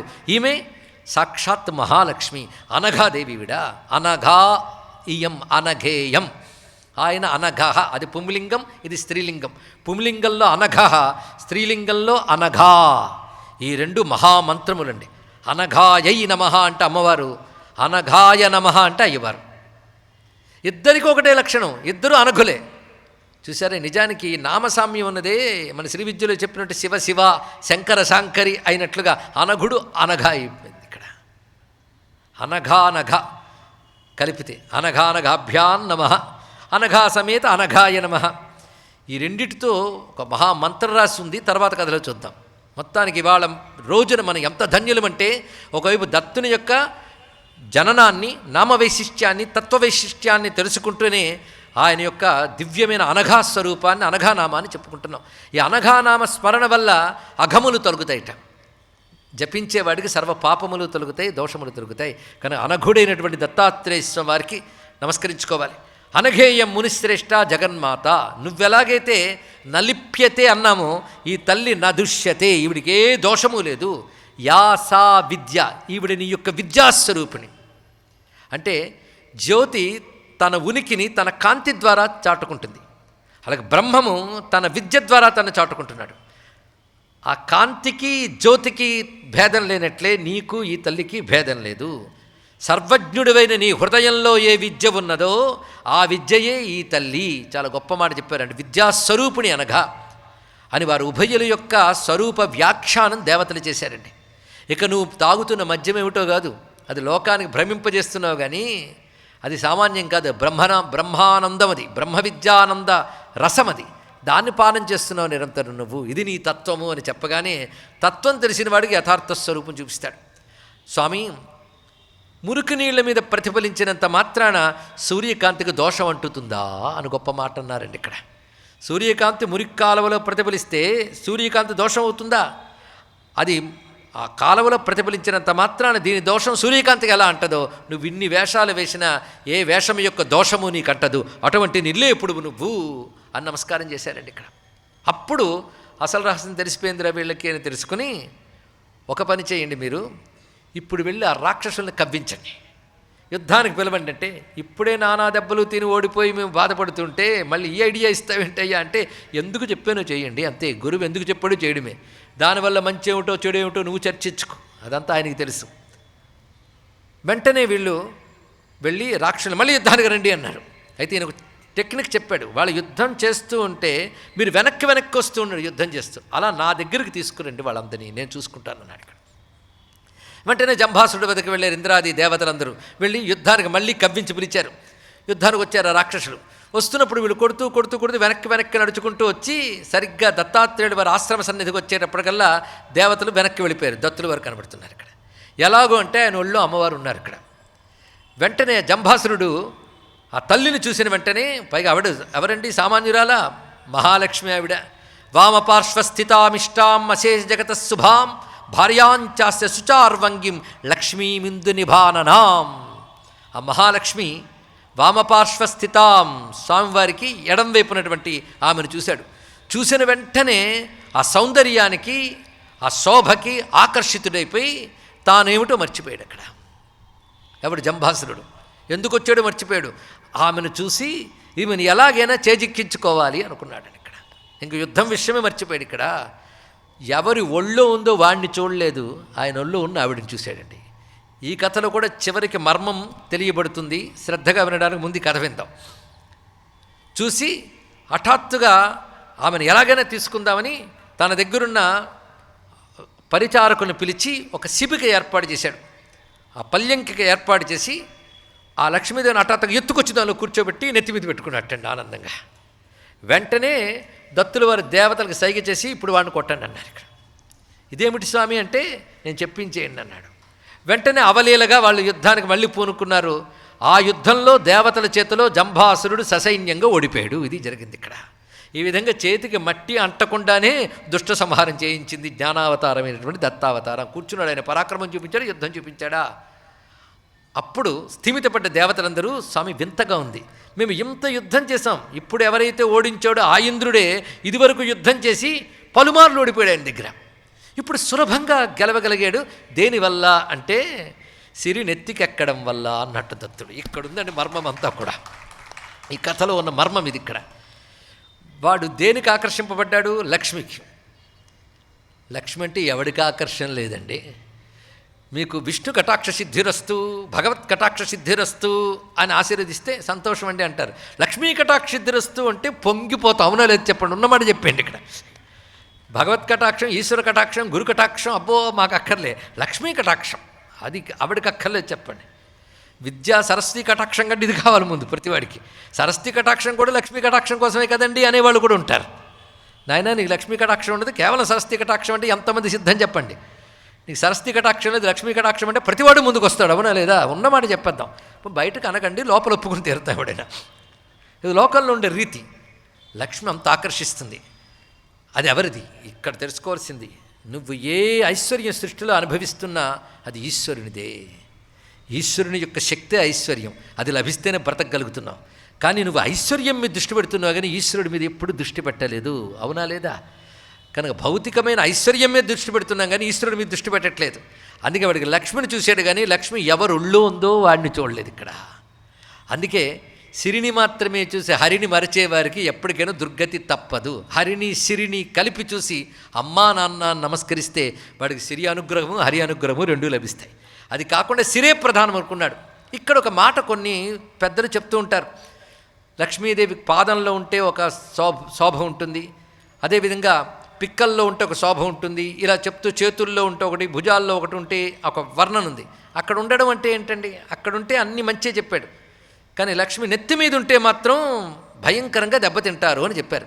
దీనికి బట్టి అర్థం ఏవో సాముద్రిక చిహ్నాలు ఉంటాయండి, లక్ష్మీ చిహ్నాలు. ఆ రేఖలు ఎక్కడుంటాయో అది అంటే అవి ఎక్కడెక్కడ ఏ రేఖలు ఉంటాయో చెప్తే ఇంకా అద్దం ముందు ప్రతివాడు నిలబడి ఆ రేఖ ఉందో లేదో చూసుకుంటూ కాలక్షేపం చేస్తారు. అదే తెలుసు. ఇక్కడ ముందు నెత్తి మీద ఏం రేఖ కనబడుతుందా అని పక్కవాడిని అడుగుతాడు. ఎందుకంటే మన నెత్తి మనకు కనబడదాయా, అదో బాధ. అవునా లేదా? ఈ అర్థాలన్నీ పక్కన పెట్టి, ఈ సాముద్రిక శాస్త్రాలు లక్షణాలు పక్కన పెట్టి ఈ కథలో చెప్తున్న గొప్ప ఆంతర్యం ఏంటంటే సిరి నెత్తికెక్కుట అంటే అర్థం మునిగిపోయాడు సిరిలో. డబ్బు తప్ప మరొకటి లేదు, ధనమే ప్రధానము అని ఆ ధనం చేత యుక్తిన మదంతో ఎవడుంటాడో వాడు సర్వనాశనం కాక తప్పదు. ఇది దీనిలో ఉన్న ఆంతర్యం అండి. ఇక్కడ వాడికి అంతవరకు ఉన్న తపస్సు, వాడుకున్న బలం కూడా దెబ్బతింటుంది. అందుకే జంభాసురుడు తపస్సు చేశాడు, మిమ్మల్ని జయించగలిగాడు. వాడు చేసిన తపస్సు, వాడుకున్న బలము సిరినెత్తికెక్కగానే పోయింది. ఇక్కడ అంటే ప్రయారిటీ ఐశ్వర్యానికి ఇస్తే నీ తపస్సు క్షీణిస్తుంది. ఇది తెలుసుకోండి. ఇక్కడ ఏదో కాలం కలిసి వచ్చింది కనుక ప్రస్తుతం పదవి ఉంది, అధికారం ఉంది, ఇదివరకు పోగు చేసుకున్నదే కాకుండా ఇంకా అవినీతితో మరింత పోగు చేసి గొప్ప ధనికుడిని అయిపోయని భ్రాంతి పడితే జంభాసురుల్లా త్వరలో నశిస్తారు అనేది ప్రపంచానికి ఈ కథ చెప్తున్న గొప్ప సందేశం. అందుకే ధనానికి ప్రాధాన్యం ఇవ్వకూడదు, సాధనకి ధర్మానికి ప్రాధాన్యం ఇవ్వాలి. ధనం ధర్మంలో, ధర్మం విష్ణు స్వరూపం, ధనం ప్రసాద స్వరూపం. ప్రసాద రూపంగా ధనం నువ్వు అనుభవించాలి. ధనం అందరికీ కావాలి, కూడదని కాదు. కానీ ధనం భగవత్ ప్రసాదం, భగవంతుడు ధర్మస్వరూపుడు. తెలుసుకోండి ఇక్కడ. కానీ మనం ఇవాళ ధనం అనుభవిస్తున్నామంటే భగవంతుని ప్రసాదాన్ని అనుభవిస్తున్నాం. భగవంతుని ప్రసాదం అనుభవించాలంటే ఆయనకు పూజ చేయాలి. ఆయన పూజ అంటే ధర్మాచరణ. తెలుసుకోండి, ఎవడికి ధర్మాచరణ ఉందో వాడే ధనాన్ని అనుభవించాలని అర్హుడు. ఒకప్పుడు చేసిన ధర్మం వల్ల ఇవాళ ధనం వచ్చింది. ఇప్పుడు మళ్ళీ ధర్మానికి ప్రాధాన్యం ఇస్తూ ధర్మబద్ధంగా ధనం సంపాదించు, ధర్మం కోసం ధనాన్ని వినియోగించు. ఈ రెండూ చెయ్యకుండా ధర్మము విష్ణు స్వరూపం కదా, ధర్మస్య పరివర్చిత రామో విగ్రహాన్ ధర్మ, దాన్ని విడిచిపెట్టి ధనానికే ప్రాధాన్యం ఇస్తావా తపోహీనుడు అయిపోతావు. ఇది వరకు నీకున్న పుణ్యబలములు కూడా క్షీణిస్తాయి. అప్పుడు ఎవడైనా నిన్ను ఓడించగలడు. ఇది రహస్యం. మొత్తానికి ఈ విధంగా జంభాసుర సంహారం చేసి దత్తాత్రేయ స్వామి వారు ఇంద్రుడికి జంభారి అని కీర్తినిచ్చారండి. ఇంద్రుడికి జంభారి అని పేరుంది. అంటే జంభాసురుడికి శత్రువు. పెద్ద ఆయన రాక్షసులతో యుద్ధం చేశాడో కానీ, ఎవరితో యుద్ధం చేశాడో కానీ ఈ పేరు మాత్రం బాగా ఇంద్రుడికి అందరూ వాడుతూ ఉంటారు. కానీ ఇది కూడా విష్ణువు కృప వల్లే చేయగలిగాడు. అది ఆయన కృప వల్ల చెయ్యగలిగానని స్పృహ ఉంది కనుక ఇంద్రుడు దేవత అయ్యాడు. తెలుసుకోండి ఇక్కడ. అది మళ్ళీ నా నిర్వాహకం అనుకున్నాడా, జంబాసుడు గారికి తేడా లేదు, వచ్చింది బాధ. కానీ ఆయన అనుగ్రహం వల్లనే చేయగలిగాను అనుకున్నాడు.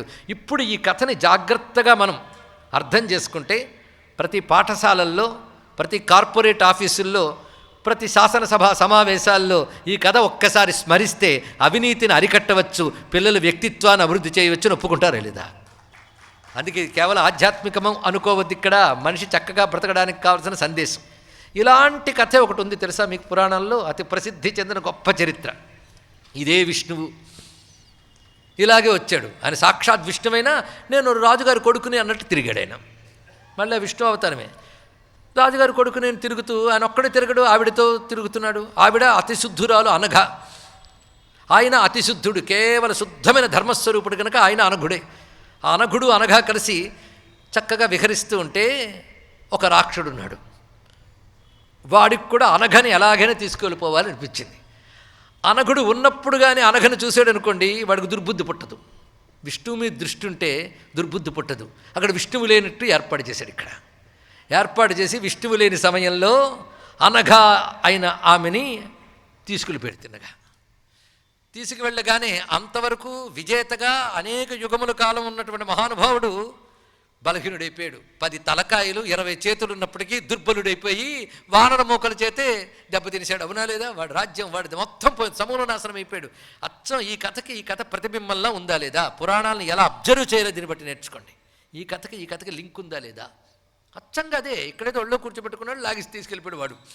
ఇక్కడైతే వనవాసంకి వెళ్ళారు, లాక్కుపోయాడు. ఎవరండి ఆయన? ఆ మహానుభావుడు. ఇంతమందిలో ఇంతమందేనా అంటే శ్రద్ధగా వింటున్న వాళ్ళు చేతి పట్టినంత కూడా లేరా? రామచంద్రమూర్తి అన్నాడు. రామచంద్రమూర్తి కథ చెప్పుకున్నాం మనం ఇంతవరకు. అనఘుడెవడు? రామచంద్రమూర్తి. అనగా ఎవరు? సీతమ్మ. రామకథ నుండి రావణ కథ అంటారేమిటి? సరే, మొత్తాన్ని తీసుకువెళ్ళిపోయిన వాడెవడు? అప్పుడు జంభాసురుడు, ఇప్పుడు రావణాసురుడు. ఇద్దరూ అసురులే. కానీ అసురు బుద్ధికి ఎప్పుడు కూడా ఐశ్వర్యం మీద దృష్టి ఉంది తప్ప ఈశ్వరుడి మీద దృష్టి ఉండదు. తత్కారణంగా ఏమవుతారు? ప్రయారిటీ ఐశ్వర్యానికి ఇస్తారు కనుక నాశనం అయిపోతారు. మొత్తానికి ఈ 2 కథలు ఒకటే. అంటే దీన్ని బట్టి రాముడు దత్తుడు ఒకటేనంటారా? కాదంటారా? చెప్పండి. ఈ కథ చెప్పి ఈ కథని పోల్చి చెప్పాక నేను మీకు ఉప్పందించానే కానీ అసలు మీకే తెలిసిపోయింది ఇప్పుడు ఇక్కడ. అదే కథ ఈ కథ 2 ఒకటే. నేను అనలేదు రాముడు అనఘుడు అని, వాల్మీకి అన్నాడు. ఎక్కడున్నాడు, ఎక్కడన్నాడు చూద్దాం. ఇక్కడ విశేషమైన వృత్తాంతం ఇది. ఇక్కడ రామకథ గట్టి మలుపు తిరిగేటువంటి గొప్ప సందర్భం. స్వామి వనవాసానికి వెళ్ళినప్పుడు తిరిగి చిత్రకూట పర్వతం నుంచి దండకారణ్యానికి వెళుతూ ఒక మహర్షి ఆశ్రమానికి వెళ్తాడు. అయోధ్యకాండ అక్కడికి పూర్తవుతుంది. అంటే మలుపు అక్కడ తిరిగిందనమాట. అరణ్యకాండ అంత విశేషం కదా, అక్కడికి తిప్పాడు. ఆ తిప్పేటప్పుడు ఒక మహర్షి ఆశ్రమానికి వెళ్ళాడు ఆయన. సీతారాముల మహర్షి ఆశ్రమానికి వెళ్ళారు. ఎవరా మహర్షి? ఇదిగో అత్రి మహర్షి ఆశ్రమానికి వెళ్ళారు. అనసూయాత్రి మహర్షి ఆశ్రమానికి చేరుకున్నారు. మహానుభావులైనటువంటి సీతారామ లక్ష్మణుడు ముగ్గురు చేరుకున్నారు. చేరుకున్నప్పుడు అత్రి ఎంత ఆప్యాయంగా వాళ్ళకి ఆతిథ్యం ఇస్తాడండి. పిలిచి కూర్చోబెడతాడు. కూర్చోబెట్టి ఎలా చూసాడయ్యా అంటే తన పుత్రుణ్ణి చూసినట్టు చూసేట. ఆ మాట ఎందుకన్నాడో తర్వాత చూడాలి. తన పుత్రుణ్ణి చూసినట్లు చూశాడు. చూసి కొంతసేపటికి అంటాడు, నాయనా చాలా సంతోషం నువ్వు ఇలా రావడం, నా మనస్సు ఆనందంగా ఉంది. ఇదిగో ఆ కుటీరం లోపల అనసూయ ఉంది, సీతాసహితుడివే నమస్కారం చేసుకో. సేయం మాతేవ తేనఘా. వాల్మీకి రామాయణంలో అయోధ్యకాండ చివరిలో అత్రి మహర్షి అంటున్నాడు ఎవరితో? రామచంద్రమూర్తితో. సేయం మాతేవ తే అనఘా. అక్కడుందండి రహస్యం. సా ఇయం మాతా ఇవ, ఆమె నీకు తల్లి వంటిదే ఏ అనఘుడా అని సంబోధించాడు. అక్కడ రహస్యం పెట్టాడు వాల్మీకి. పట్టుకోవాలి ఇక్కడ. అనఘుడా అంటే ఏ దోషం లేని రామచంద్ర, ఆమె నీకు తల్లి వంటిదే అన్నాడండి. ఇది రహస్యం. దత్తుడి చరిత్ర తెలిసి రామాయణం చదవండి, అప్పుడు తెలిసిపోతుంది. అనఘ అంటే ఎవరు? ఏమిటండి ఆ సైలెన్స్? అనఘుడు అంటే ఎవరు? దత్తుడు వారేగా. కనుక అనఘ అంటే హే దత్తా అని పలకరించాడు ఎవడు? అత్రి మహర్షి. అంటే నా కొడుకైన దత్తుడివే నువ్వయ్యా అని చెప్పడం ఇక్కడ. అందుకే దత్తుడవే నువ్వు అని అనఘా అని సంబోధించడంలోనే దత్తుడు కూడా మరొక పేరును వాడాడు అక్కడ. ఇద్దరు అనఘులే. రామచంద్రమూర్తి అదే అనఘుడు.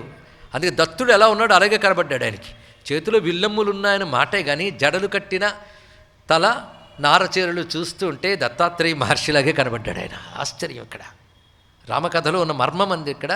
అందుకే మునిరాజవేషియవు రామచంద్ర ఎవరికై అవతారం ఎత్తితివో అంటాడు త్యాగయ్య. విద్యమాం ఋషిపిస్తుల్యం కేవలం ధర్మమాస్థితం అంటాడు అయోధ్యకాండలో రామచంద్రమూర్తి. కనుక మీరు ఒక్కసారి ఆలోచించండి ఎంత అందం కనబడుతుంది ఇక్కడ. కానీ రాముడిని చూడగానే అత్రికి గుర్తొచ్చింది ఎవరు? అనఘుడు. అనఘుడు అంటే వాళ్ళ అబ్బాయి. ఇద్దరికి కామన్ అనఘ. పైగా సేయం మాత ఇవ, ఆమె నీకు తల్లి వంటిదే అన్నాడు. రాముడిని చూసి నువ్వు నాకు పిల్లాడు లాంటి వాడివయ్యా అన్నాడు. అంటే నేను తండ్రి వంటి వాడినేనయ్యా అని చెప్పడమే కదా. తండ్రి వంటి వాడినేనయ్యా, వంటి వాడిని ఎందుకు చెప్పాలయ్యా అంటే ఏం చేస్తాం? అప్పుడు దత్తుడుగా నీకు నేను తల్లిదండ్రులు, ఇప్పుడు నీకు కౌసల్యాదశరులు తనయుడు నువ్వు. అందుకు నువ్వు తండ్రి తల్లి నేనే అనడానికి లేదు, వాళ్ళిద్దరు ఉన్నారు కనుక. కానీ తండ్రి వంటి వాడి నేను ఎందుకన్నానంటే ఆ దత్తుడివే నువ్వు అని చెప్పడం మహర్షి అయిన అత్రి యొక్క హృదయం. ఇది మామూలు వాడి మాట కాదు, మహర్షి యొక్క మాట. ఎందుకంటే మహర్షులకే నేను అర్థమవుతాను రామచంద్రమూర్తి చెప్పాడు, మహర్షులకే ఆయన అర్థమవుతాను విశ్వామిత్రుడు చెప్పలేదు కదా. అహం విద్వి మహాత్మానం రామం సత్యపరాక్రమ వశిష్ఠోపి మహాతేజ. ఇది స్వారస్యాలు గమనించడం అంటే ఇక్కడ. అప్పుడు అనఘ అని చెప్పబడితే అత్రి అనసూయుల వద్ద పుత్రుడు వలె నమస్కారం చేశాడు. అనఘా సమేతుడైన అనఘుడు, సీతా సమేతుడైన రామచంద్రమూర్తి. ఇంకొక రహస్యం, ఇదేదో నేను దూరాన్వయం చేశాను అనుకోవద్దు. దత్తుణ్ణి పాదం పట్టుకుని ఏడ్చి ప్రార్థిస్తే ఆయన స్ఫురింపజేసిన భావం మీకు ఇప్పుడు చెప్పడం జరిగింది. ఇక్కడ మరొకటి కాదు. ఇక్కడ దత్తానుగ్రహంతో వచ్చిన కానుక భావమే తప్ప ఇంకేం కాదు. ఇక్కడ ఇదేమీ ఈ బుర్ర గొప్పతనం కాదు. దీనికి ఏమిటయ్యా నీ ప్రమాణము అంటే దత్తాత్రేయులో ప్రథమాక్షరమే. ఎప్పుడైనా దేవతానామం చెప్పేటప్పుడు ప్రథమనామమే బీజాక్షరం అవుతుంది. అదొక రహస్యం. ఉదాహరణకు దుమ్ దుర్గాయ నమః, వం వరుణాయ నమః ఇలా శాస్త్రంలో కనబడుతూ ఉంటాయి. లం లక్ష్మణస్వామినే నమః. ప్రథమాక్షరమే బీజాక్షరం చేయడం ఉపాసన సంప్రదాయంలో కనబడుతుంది. అలాగే దత్తాత్రేయులో ప్రథమాక్షరం దకారమే. కానీ ఇక్కడ ఎందరో దత్తమంత్ర ఉపాసకులు ఉన్నారు. మంత్రాల్ని బీజాక్షరాల్ని సభల్లో చెప్పరాదు అనే శాస్త్ర నియమాన్ని నేను గౌరవిస్తూ బీజాక్షరం చెప్పట్లేదు. కానీ చాలామందికి తెలుసు, బయటకు అనకండి, తెలిసిన వారికి నమస్కారం. కానీ రహస్యం ఏమిటో లోపల దాగుంది. దత్త బీజాక్షరంలో 2 అక్షరాలు ఉంటాయి. ఒకటి దకారం, రెండవది రామ షడక్షరికి ప్రధానమైనటువంటి రామ్ బీజం కలిసి ఉంటుంది. ఈ దకార రకారములు కలిస్తే దత్త అక్షరం, దత్త బీజమంత్రం. అంటే దత్త బీజమంత్రంలో ఏదుందో అదే రాముడు, అదే దత్తుడు. దత్తునికి రామునికి ఉన్న అభేద భావాన్ని తెలుసుకోవాలి. అందుకే రామచంద్రమూర్తి తారక బ్రహ్మగా చిన్ముద్రాంకితుడై సీతా సమేతుడై పట్టాభిమూర్తి ఉన్నటువంటిది తారక బ్రహ్మ ధ్యాన శ్లోకం. ఇది ఒక రహస్యం అండి. ఇక్కడ ఆ రహస్యం ఎవరికి తెలుసు? ఎవరికి తెలిసిందో వాల్మీకి చెప్పాడు, ఋషులకే తెలుసు. కనుక రాముడిని అర్థం చేసుకోవాలంటే ఋషుల యాంగిల్, ఋషుల అప్రోచ్ చూడాలి ఇక్కడ. అందుకే మహానుభావుడు అయినటువంటి అత్రి సేయం మాతేవతేనఘ అని చెప్పి రామచంద్రమూర్తిలో దత్తుడిని దర్శించాడు. ఇవాళ మనకి జంభాసుర సంహార గాథలో రావణాసుర సంహారకుడైన రామచంద్రమూర్తిని మనం ఇప్పుడు దర్శించాం. ఇక్కడ ఈ దివ్యమైన గాథలో ఉన్నటువంటి ఆంతర్యం ఇలా తెలుసుకుంటున్నాం. అందుకే మహానుభావుడు అయినటువంటి దత్తుని యొక్క అవతార గాథ, నామవైభవం, అనఘ అనబడే నామం యొక్క వైభవం, ఇన్ని మనం చెప్పుకుని వాళ్ళ ధన్యులమైపోయాం. అటు తర్వాత విశేషించి కథని తెలియజేస్తూ ఉన్నారు వేదధర్ములు వారి దీపకులకు అని సూత పౌరాణికుడు సౌనకాది మహర్షులకి చెప్తున్నారు. స్వామి ఆయన ఎవరెవరికో ఎందరెందరికో గురువయ్యాడు. అయినప్పటికీ ప్రధానంగా చెప్పుకున్నటువంటి శిష్యుల్లో ప్రహ్లాదాదిభ్య ఊచివా అన్న మాట ఉన్నది. అది భాగవతంలో ఉన్నదండి. షష్ఠ అత్రేరపత్యత్వం ప్రాప్తవాన్ అనసూయయా అనేటువంటి మాట ఉన్నది. అందులో ప్రహ్లాదాదిభ్య ఊచివా అని అన్నారు. అలర్కాయ ప్రహ్లాదాదిభ్య, అలర్కుడికి ప్రహ్లాదుడికి ఆయన వేదాంత విద్యను బోధించాడు అనే మాట స్పష్టంగా గోచరిస్తున్నది. అదేవిధంగా యదు మహారాజుకి హైహయుడికి బోధించారు అన్నారు. యదు మహారాజు యదువు ఆయనకు బోధించాడు, ఐహయ్యునికి బోధించాడు. ఐహయ్యుడు అంటే కార్తవీర్యార్జునుడు, ఆయనకు బోధించాడు. అంటే వీరి నలుగురి చరిత్ర మనకి ఇప్పుడు ప్రధానంగా ఇక్కడ ప్రస్తావన చేయబడుతుంది. మొదటిది ప్రహ్లాదుడు, అన్వీక్షకీం అలర్కాయ ప్రహ్లాదాదిభ్య ఊచివా అని అన్నాడు. ఇక్కడ అలర్కుడి కథ చాలా పెద్దది, ప్రహ్లాదుడి కథ చెప్పుకుందాం. ప్రహ్లాదుడికి బోధించట. ఈ విషయం ఎక్కడున్నదయ్యా అంటే భాగవతంలో ఉందండి. అది ఎక్కడ? అష్టమస్కంధంలో ఉన్నది. ఆ కథని ఇందులో ప్రస్తావన చేస్తున్నాడు మళ్ళీ బ్రహ్మాండ పురాణంలో. ఇది నారదుల వారు ధర్మరాజుకు తెలియజేశారు అన్నారు. నారదుల వారు ధర్మరాజుకు చెప్పినట్లే భాగవతంలో కూడా ఉన్నది. ఇక్కడ ఇంచుమించు ఆ శ్లోకములే కొన్ని మార్పులతో ఇక్కడ కనబడుతున్నాయి. ఏంటయ్యా భాగవతంలో ఇక్కడ కనబడుతుంది, లేదా ఇక్కడిది భాగవతంలో కనబడుతుందా అంటే అందులోంచి ఇందులోకి తెచ్చారండి అని రీసెర్చ్ స్కాలర్స్ చెప్తారు. కానీ అది ఇది రాసింది ఒకే వ్యాసుడు కనుక యథాతథంగా స్వీకరించాడని సంప్రదాయవాది చెప్తాడు. ఇది తెలుసుకోండి. ఇక్కడ అవే శ్లోకములు ఇక్కడ కనబడుతున్నాయి. చాలా విశేషమైన మాట ఇది. పైగా ఈ కథను చెప్తున్నది ఎవరు? ప్రధానంగా మహానుభావుడైనటువంటి నారదుల వారు చెప్తున్నారు ఈ కథని. చాలా దివ్యమైన వృత్తాంతమయ్యా. మహానుభావుడైనటువంటి దత్తాత్రేయుల వారు ఏ విధంగా ప్రహ్లాదుని అనుగ్రహించారో చెప్తున్నారు. ఒకప్పుడు ప్రహ్లాదుడు వారు సంచారం చేస్తున్నట్ట దేశమంతా. ఎందుకంటే లోకవృత్తిని గమనించడానికై ఆయన విహరిస్తున్నాడు అన్నారు. ఇక్కడ లోకవృత్తిని గమనించడానికి తిరుగుతున్నాడు. ఎందుకంటే రాజు అయినటువంటి వాడు లోకవృత్తుల్ని గమనించడం ఒకటి, అంటే లోకం ఎలా నడుస్తోందో తెలుసుకోవడం. అలాగే లోకతత్వ వివిత్సయ అని ఒక మాట వేశారు. లోకం యొక్క తత్వాన్ని తెలుసుకున్నట్టుకై అన్నారు ఇక్కడ. అంటే ఫిలాసఫీ అనేది ఎక్కడో ఒక చోట కూర్చుని ఆలోచిస్తూ వచ్చేది కాదు, లోకరీతిని గమనించాలి. అసలు మన సంస్కృతి ఏం చెప్తుందంటే విద్య అనేది గురువు ద్వారా కొంత, పాఠాల ద్వారా కొంత, సహ విద్యార్థుల ద్వారా వారితో చర్చ ద్వారా కొంత, దేశాటనం వల్ల కొంత అని చెప్పారు. కనుక ప్రపంచాన్ని ఎందుకు తిరగాలంటే టూరిస్ట్ ఇంట్రెస్ట్తో కాదు, ఎడ్యుకేషన్గా తిరగాలంటే. అప్పుడు లోకజ్ఞానమే కాదు, లోక తత్వజ్ఞానం కూడా లభిస్తుంది. అందరినీ పరిశీలించాకే తెలుస్తుందండి ఇదా ప్రపంచం, పరమార్థం ఏదుందో తెలుస్తుంది. అందుకే పరీక్ష లోకాన్ కర్మచితాన్ బ్రాహ్మణో నిర్వేదమాయత్తని పెద్ద మంత్రమే ఉపనిషత్తులో చెప్పబడుతున్నది. లోకాన్ని పరిశీలించినటువంటి జ్ఞాని ఒక్కసారి వైరాగ్యాన్ని పొందగలడు, ఏది సత్యమో తెలుసుకునే ప్రయత్నం చేస్తాట. అందుకే మహానుభావుడైన ప్రహ్లాదుడు దదర్శ లోకాన్ విచరన్ లోకతత్వ వివిత్సయా అలా తిరుగుతూ ఉంటే ఒకచోట ఒక ఆయన కనబడ్డాట. ఎలా ఉన్నా అంటే చూడ్డానికి పిచ్చివాళ్ళ కనబడి ఉన్నాడు. భూమి మీద పడుకున్నాడు అలాగా ఒకే చోట. ఉళ్ళంతా దుమ్ము పట్టుకుపోయింది, చూడ్డానికి మహా తేజస్సుగా ఉందట. అలాంటి వాళ్ళని ఎవరు పోల్చుకోలేండి, ఎవరు పిచ్చోడు పడుకున్నాడు అనుకుంటారు. అక్కడ ఎవరో ఈయన అని ప్రశ్న వచ్చి మఠం వేసి కూర్చుని అడిగాడు అంటేనే అడిగిన వాడికి ఏదో రోజులు బాగుపడుతున్నాయని అర్థం. ఇక్కడ వెంటనే మఠం వేసి కూర్చుని అని నమస్కారం చేసి అంటున్నాడు, ఈయన సామాన్యుడు కాడు, ఈయన ఏ ఆశ్రమానికి చెందినవాడు చిహ్నాలు కనిపించట్లేదు, ఏ వర్ణానికి కానీ ఈ ఆశ్రమానికి చెందినవాడు కాడు, మహా తేజస్సుతో ఉన్నాడు, మట్టిలో మాణిక్యంలాగా మట్టితో మాణిక్యంలా ప్రకాశిస్తున్నాడు ఈయన. కానీ మహానుభావుడిని ఒక్కసారి నమస్కారం చేసి స్వామి అంటూ సంబోధించి భగవన్ బిభర్షికాయం పీవానం సోద్యమో భోగవాన్యత, నీ ఒళ్ళు చాలా బలంగా ఉంది, పుష్టిగా ఉంది, మహా తేజస్సుతో ఉన్నది, పైగా పెద్ద ప్రయత్నాలు చేసినవేవి సంపాదిస్తున్నట్టు లేవు. పెద్ద ప్రయత్నాలు చేసి భోగం సంపాదించి పుష్టిగా తుష్టిగా ఉంటారు ప్రతివారు. ప్రశ్న చూడండి ఎంత గొప్పగా ఉన్నదో. పుష్టిగా తుష్టిగా ఉండాలంటే బాగా ప్రయత్నం చేసి సంపాదించాలి.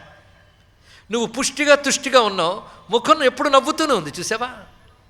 అసలు విజయవంతమైన జీవితం అంటే ఎప్పుడు నవ్వుతూ బ్రతకగలగడం అండి. బాగా తెలుసుకోండి, ఎప్పుడు నవ్వుతూ బ్రతకడమే విజయ జీవితం. కానీ ఎప్పుడైనా నవ్వుతున్నామా మనం? దుమదుమలాడడం, విసుక్కోవడం, చిట్లించడం, ఈ ఎక్స్ప్రెషన్స్ ఉన్నంత నవ్వనే ఎక్స్ప్రెషన్ మహా కష్టం ఈ జీవితంలో. ఎందుకంటే పొద్దుట టెన్షను, వర్రి, సంపాదించాలి, భోగించాలి, దీనికి అంతుండదు, దానికి అంతుండదు. ఈ సంపాదనకి అంతులేదు, భోగానికి అంతులేదు, చివరికి అంతమైపోతాం. ఇది బ్రతుకు. అసలు ఇంత పుష్టిగా ఇంత తుష్టిగా ఉండాలి అంటే ఎంతో సంపాదించాలి. నీ దగ్గర ఏమీ లేవు, సంపాదనకు సంబంధించినవి ఏమీ లేవు. పోనీ భోగాలు అనుభవిస్తున్నావన్న జాడా కనిపించట్లేదు, కానీ పుష్టి తుష్టి రెండూ నీకు కనబడుతున్నాయి. పైగా ఆ వర్చస్సు ఏమిటి, ముఖంలో చిరునవ్వు ఏమిటి. కొందరు ముఖాలు చూస్తే భయపడతామండి దగ్గరికి వెళ్ళడానికి. ఆ ప్రసన్నత ఎంత బాగా కనబడుతుందో. ఏమిటి, ఎందువల్ల ఇలా ఉండగలుగుతున్నావు? ఈ ప్రశ్న వెయ్యడమే గొప్ప విషయం. ఎందువల్ల ఇలా ఉండగలుగుతున్నావు అంటే ఆయన తన గురించి చెప్తూ ఉన్నాడు. ఏం లేదయ్యా, నాకు దేని మీద కోరిక లేదు కనుక ఇలా ఉండగలుగుతున్నాను అన్నాడు. మొదటి సమాధానం అంత గొప్పగా చెప్పాడు. చెప్తూ ఈహో పరమయోర్నృణాం పదాన్యధ్యాత్మచక్షుష, జగత్తుని నేను చూసే చూపివేరు, అది అధ్యాత్మచక్షుష, అధ్యాత్మ దృష్టితో చూస్తాను, అంటే ఆత్మదృష్టితో చూస్తాను, ఉపాధి దృష్టితో చూడను నేను. అదే జ్ఞానాల్లో గొప్ప జ్ఞానం ఏమిటి అంటే విభూతి యోగంలో కృష్ణ పరమాత్మ చెప్పాడు అధ్యాత్మ విజ్ఞానం అని.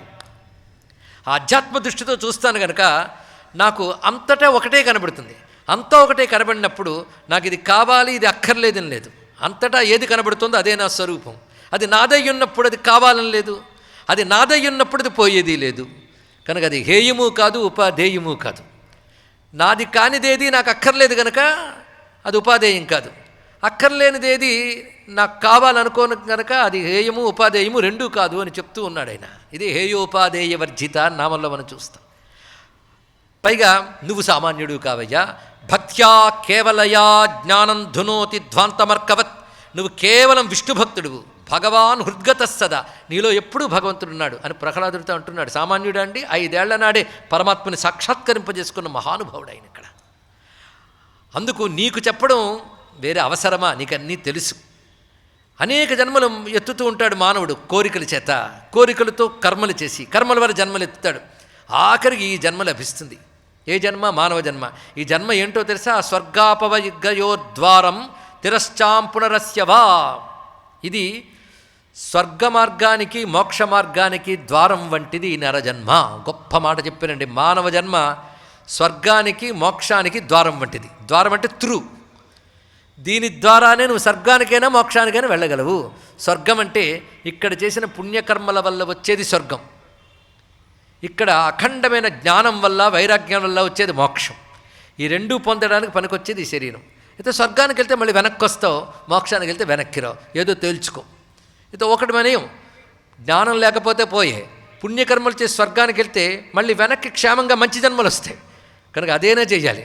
స్వర్గంలో భోగాలు వస్తాయి. భోగక్షయం తర్వాత మళ్ళీ భూమికి వస్తావు, కానీ మంచిగా వస్తావు. ఇంకో ద్వారం ఉంది, నరకద్వారం.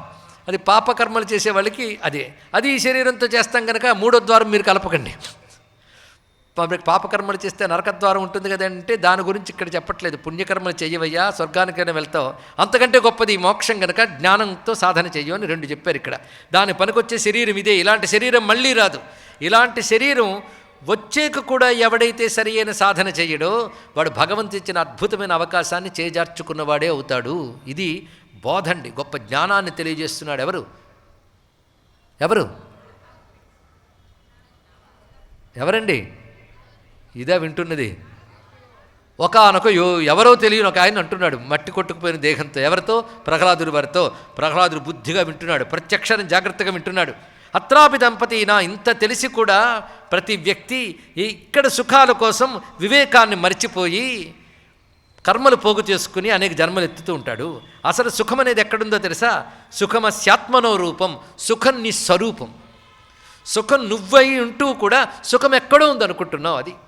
అది ఎలాగంటే కస్తూరి మృగం తన బొడ్డులో కస్తూరి దాచుకుని వాసన వస్తే ఎక్కడుందా అని అడవంతా తిరుగుతుందట. తన దగ్గర ఉందని తెలియట్లేదు ఇక్కడ. కనుక ఆత్మ ఆనంద స్వరూపం. దాన్ని తెలుసుకోలేక మనస్సంస్పర్శజాన్ దృష్ట్వా, గొప్ప మాట అన్నాడు. మనస్సు దేనిని తాకి ఆనందిస్తాననుకుంటుందో వాటి కోసం తాపత్రయపడుతున్నాం. అంటే ఇంద్రియాల ద్వారా కోరుకుంటున్నది మనస్సే. ఇలా తిరుగుతున్నాం. అసలు తనలో ఆనందం ఉందని ఎందుకు తెలియట్లేదు అంటే, మంచి శుద్ధమైన జలం ఉన్న ఒక సరస్సు ఉంది, దాని మీద నాచు కప్పబడి ఉన్నది. దానివల్ల సరస్సు ఉంది, మంచి నీరుందని తెలియక కాస్త నాచు పక్కకు తీస్తే దాహం తీర్చుకోవచ్చు కదా అని ఊహ రాక ఆ నాచు చూసి అదేదో అడవనుకుని ఎండమావుల వెంట పరిగెత్తినట్లుగా తనలో ఉన్న అఖండమైన ఆత్మానందాన్ని తెలుసుకోలేక బాహ్య విషయాలపై పడి బహిర్ముఖులే తిరుగుతూ ఎప్పటికీ బ్రహ్మమును తెలుసుకోలేకుండా సంచరిస్తున్నారు. తద్వారా ఈ జీవితంలో ఆది భౌతిక, ఆది దైవిక, ఆధ్యాత్మికం అనే 3 రకాల తాపత్రయాలు అనుభవిస్తున్నారు. పోనీ ధనం వల్ల సుఖం ఉంటుందా అంటే, ధనికులకున్న కష్టాలు ఇంకెవరికైనా ఉన్నాయా ఆలోచించేవా అని చెప్తున్నాడు ఇక్కడ. పశ్యామి ధనినాం క్లేశం.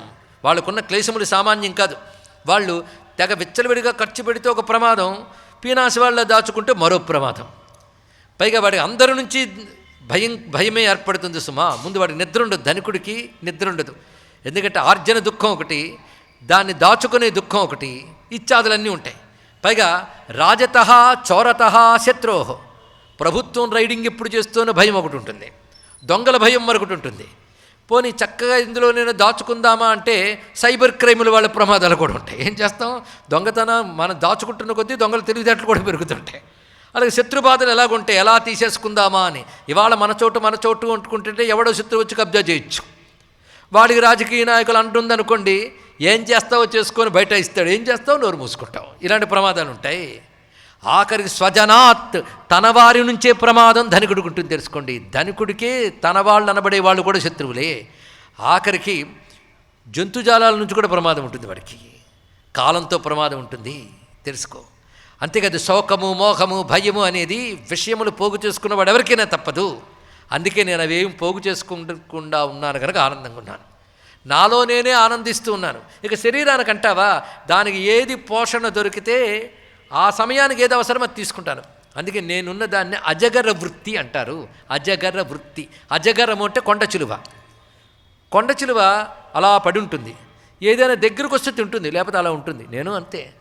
ఏది ప్రారంధమో అదే అన్నం ఇస్తుందయ్యా తెలుసుకో. ఇక్కడ ఆయురన్నం ప్రయచ్చతి, ఆయుష్య అన్నాన్ని ఇస్తుంది. అప్పుడు ఏది నాకు అవసరమో ఆ కాలానికి అది వచ్చేస్తుంది, ఇవరకు ప్రారంధం బట్టి అది తింటాను. ప్రారంధం దొరకలేదనుకో, గింజుకున్న దొరకదు. తెలుసుకో, ఇక్కడ ప్రారంధంలో దొరకదని రాతుంటే గింజుకున్న దొరకదు, ప్రారంధంలో వస్తుందని రాతుంటే ఆపినా ఆగదు, వస్తుంది. అది తెలిసి నేను ఇలా ఉన్నాను. అటువంటిప్పుడు బద్ధకిష్టులు కూడా ఈ మాట అనొచ్చు జాగ్రత్తగా. మందికి ఎక్కడికెక్కడ మళ్ళీ రెండో పాయింట్ చెప్తున్నాం. బద్ధకిష్టులు కూడా ఇలాగే కూర్చుని ప్రారంధం అప్పుడు వస్తుందిలేండి అనద్దు. అప్పుడు 4 తన్నండి, బోరుముని ఏడుస్తాడు. ప్రారంధంగా ఎందుకు ఏడుస్తావు అను, అప్పుడు ఏడుపు కూడా ప్రారంధం అనొచ్చు, అది వేరే విషయం.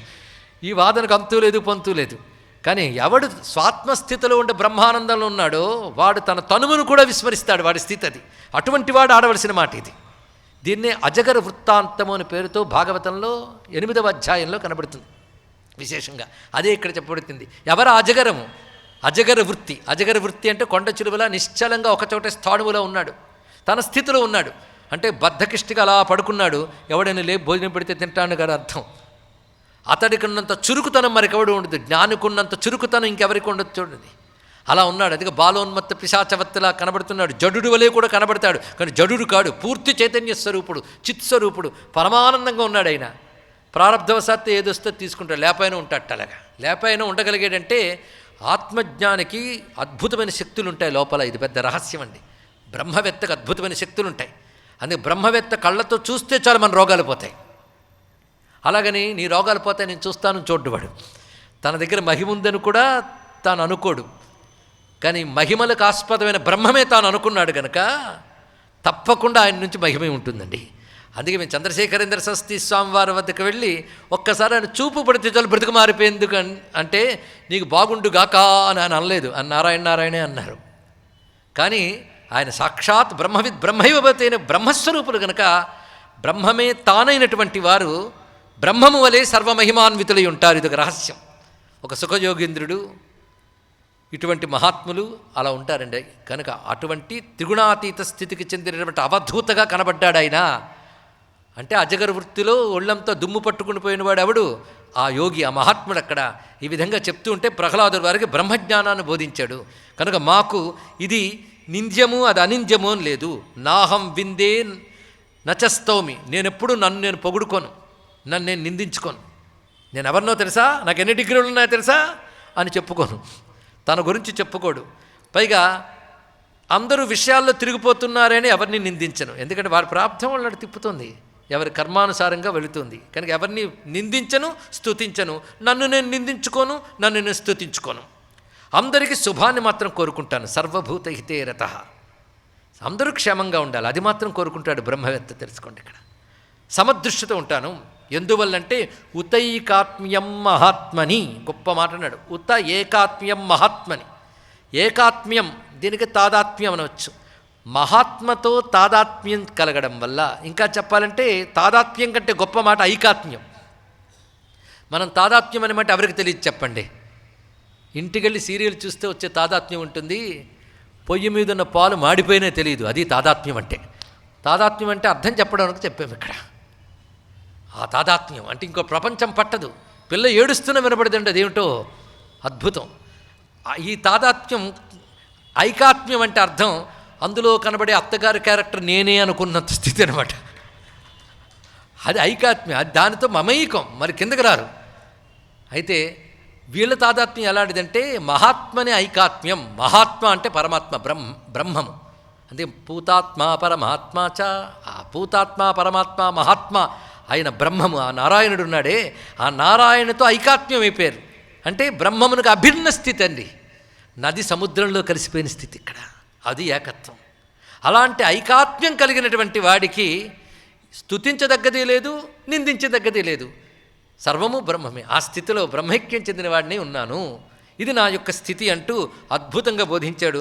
తద్వారా పైగా నీకు తెలియడం ఏంటయ్యా, నువ్వు అన్నీ తెలిసిన వాడివే కదా అని ప్రహ్లాదుడితో తెలియజేశాడు ఆ మహానుభావుడు. అలాగ ఏ అజగర వృత్తిలో ఉన్నటువంటి మహాత్ముడు తెలియజేశాడో ఆ మహానుభావుడే దత్తాత్రేయ స్వామి వారు.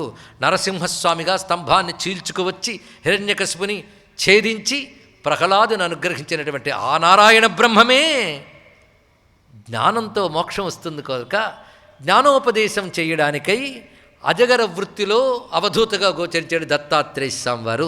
కనుక ప్రహ్లాదునికి జ్ఞానోపదేశం చేసినటువంటి వాడు దత్తాత్రేయ స్వామి అనేటువంటి అద్భుతమైన వృత్తాంతాన్ని వేదధర్ముడు దీపకుడు తెలియజేశాడు. అటువంటి దత్తాత్రేయ స్వామికి నమస్కారం చేసుకుంటూ ఈరోజు ఎన్ని దివ్య ఘట్టాలు చెప్పుకున్నాం. దత్తాత్రేయ స్వామి ఆవిర్భావం, ఆయన నామం వెనకాల దాగినటువంటి తాత్విక రహస్యం, అనఘానఘ వైభవం, అదేవిధంగా జంభాసుర సంహారగాథ, రామచంద్రమూర్తి తత్వంతో సమన్వయం, ఇప్పుడు 6వ వృత్తాంతంగా చెప్పుకున్నటువంటిది ప్రహ్లాదునికి ఆయన చేసినటువంటి గొప్ప బోధ. ప్రహ్లాదాదిభ్య ఊచివాన్. ఇంకా 4 ఉన్నారు, యదువు, అలర్కుడు, కార్తవీర్యార్జునుడు. ఆ కథల్లో ఎన్ని మర్మాలు చెప్తాడో. ఒక్కొక్క సన్నివేశం, ఒక్కొక్క ఘట్టం ఒక యజ్ఞం చేసినంత ఫలాన్ని ఇస్తుంది విన్నవారికి అంటున్నాడు వేదధర్ముల వారు. ఉపక్రమించుతున్నాడు చెప్పడానికి. రేపు మనం వినడానికి సిద్ధంగా సాయంత్రం సమావేశం అవుదాం. సర్వం శ్రీ దత్తగురు చరణారవిందార్పణమస్తు. శ్రీదత్త శరణం మమ, శ్రీదత్త శరణం మమ, శ్రీదత్త శరణం మమ.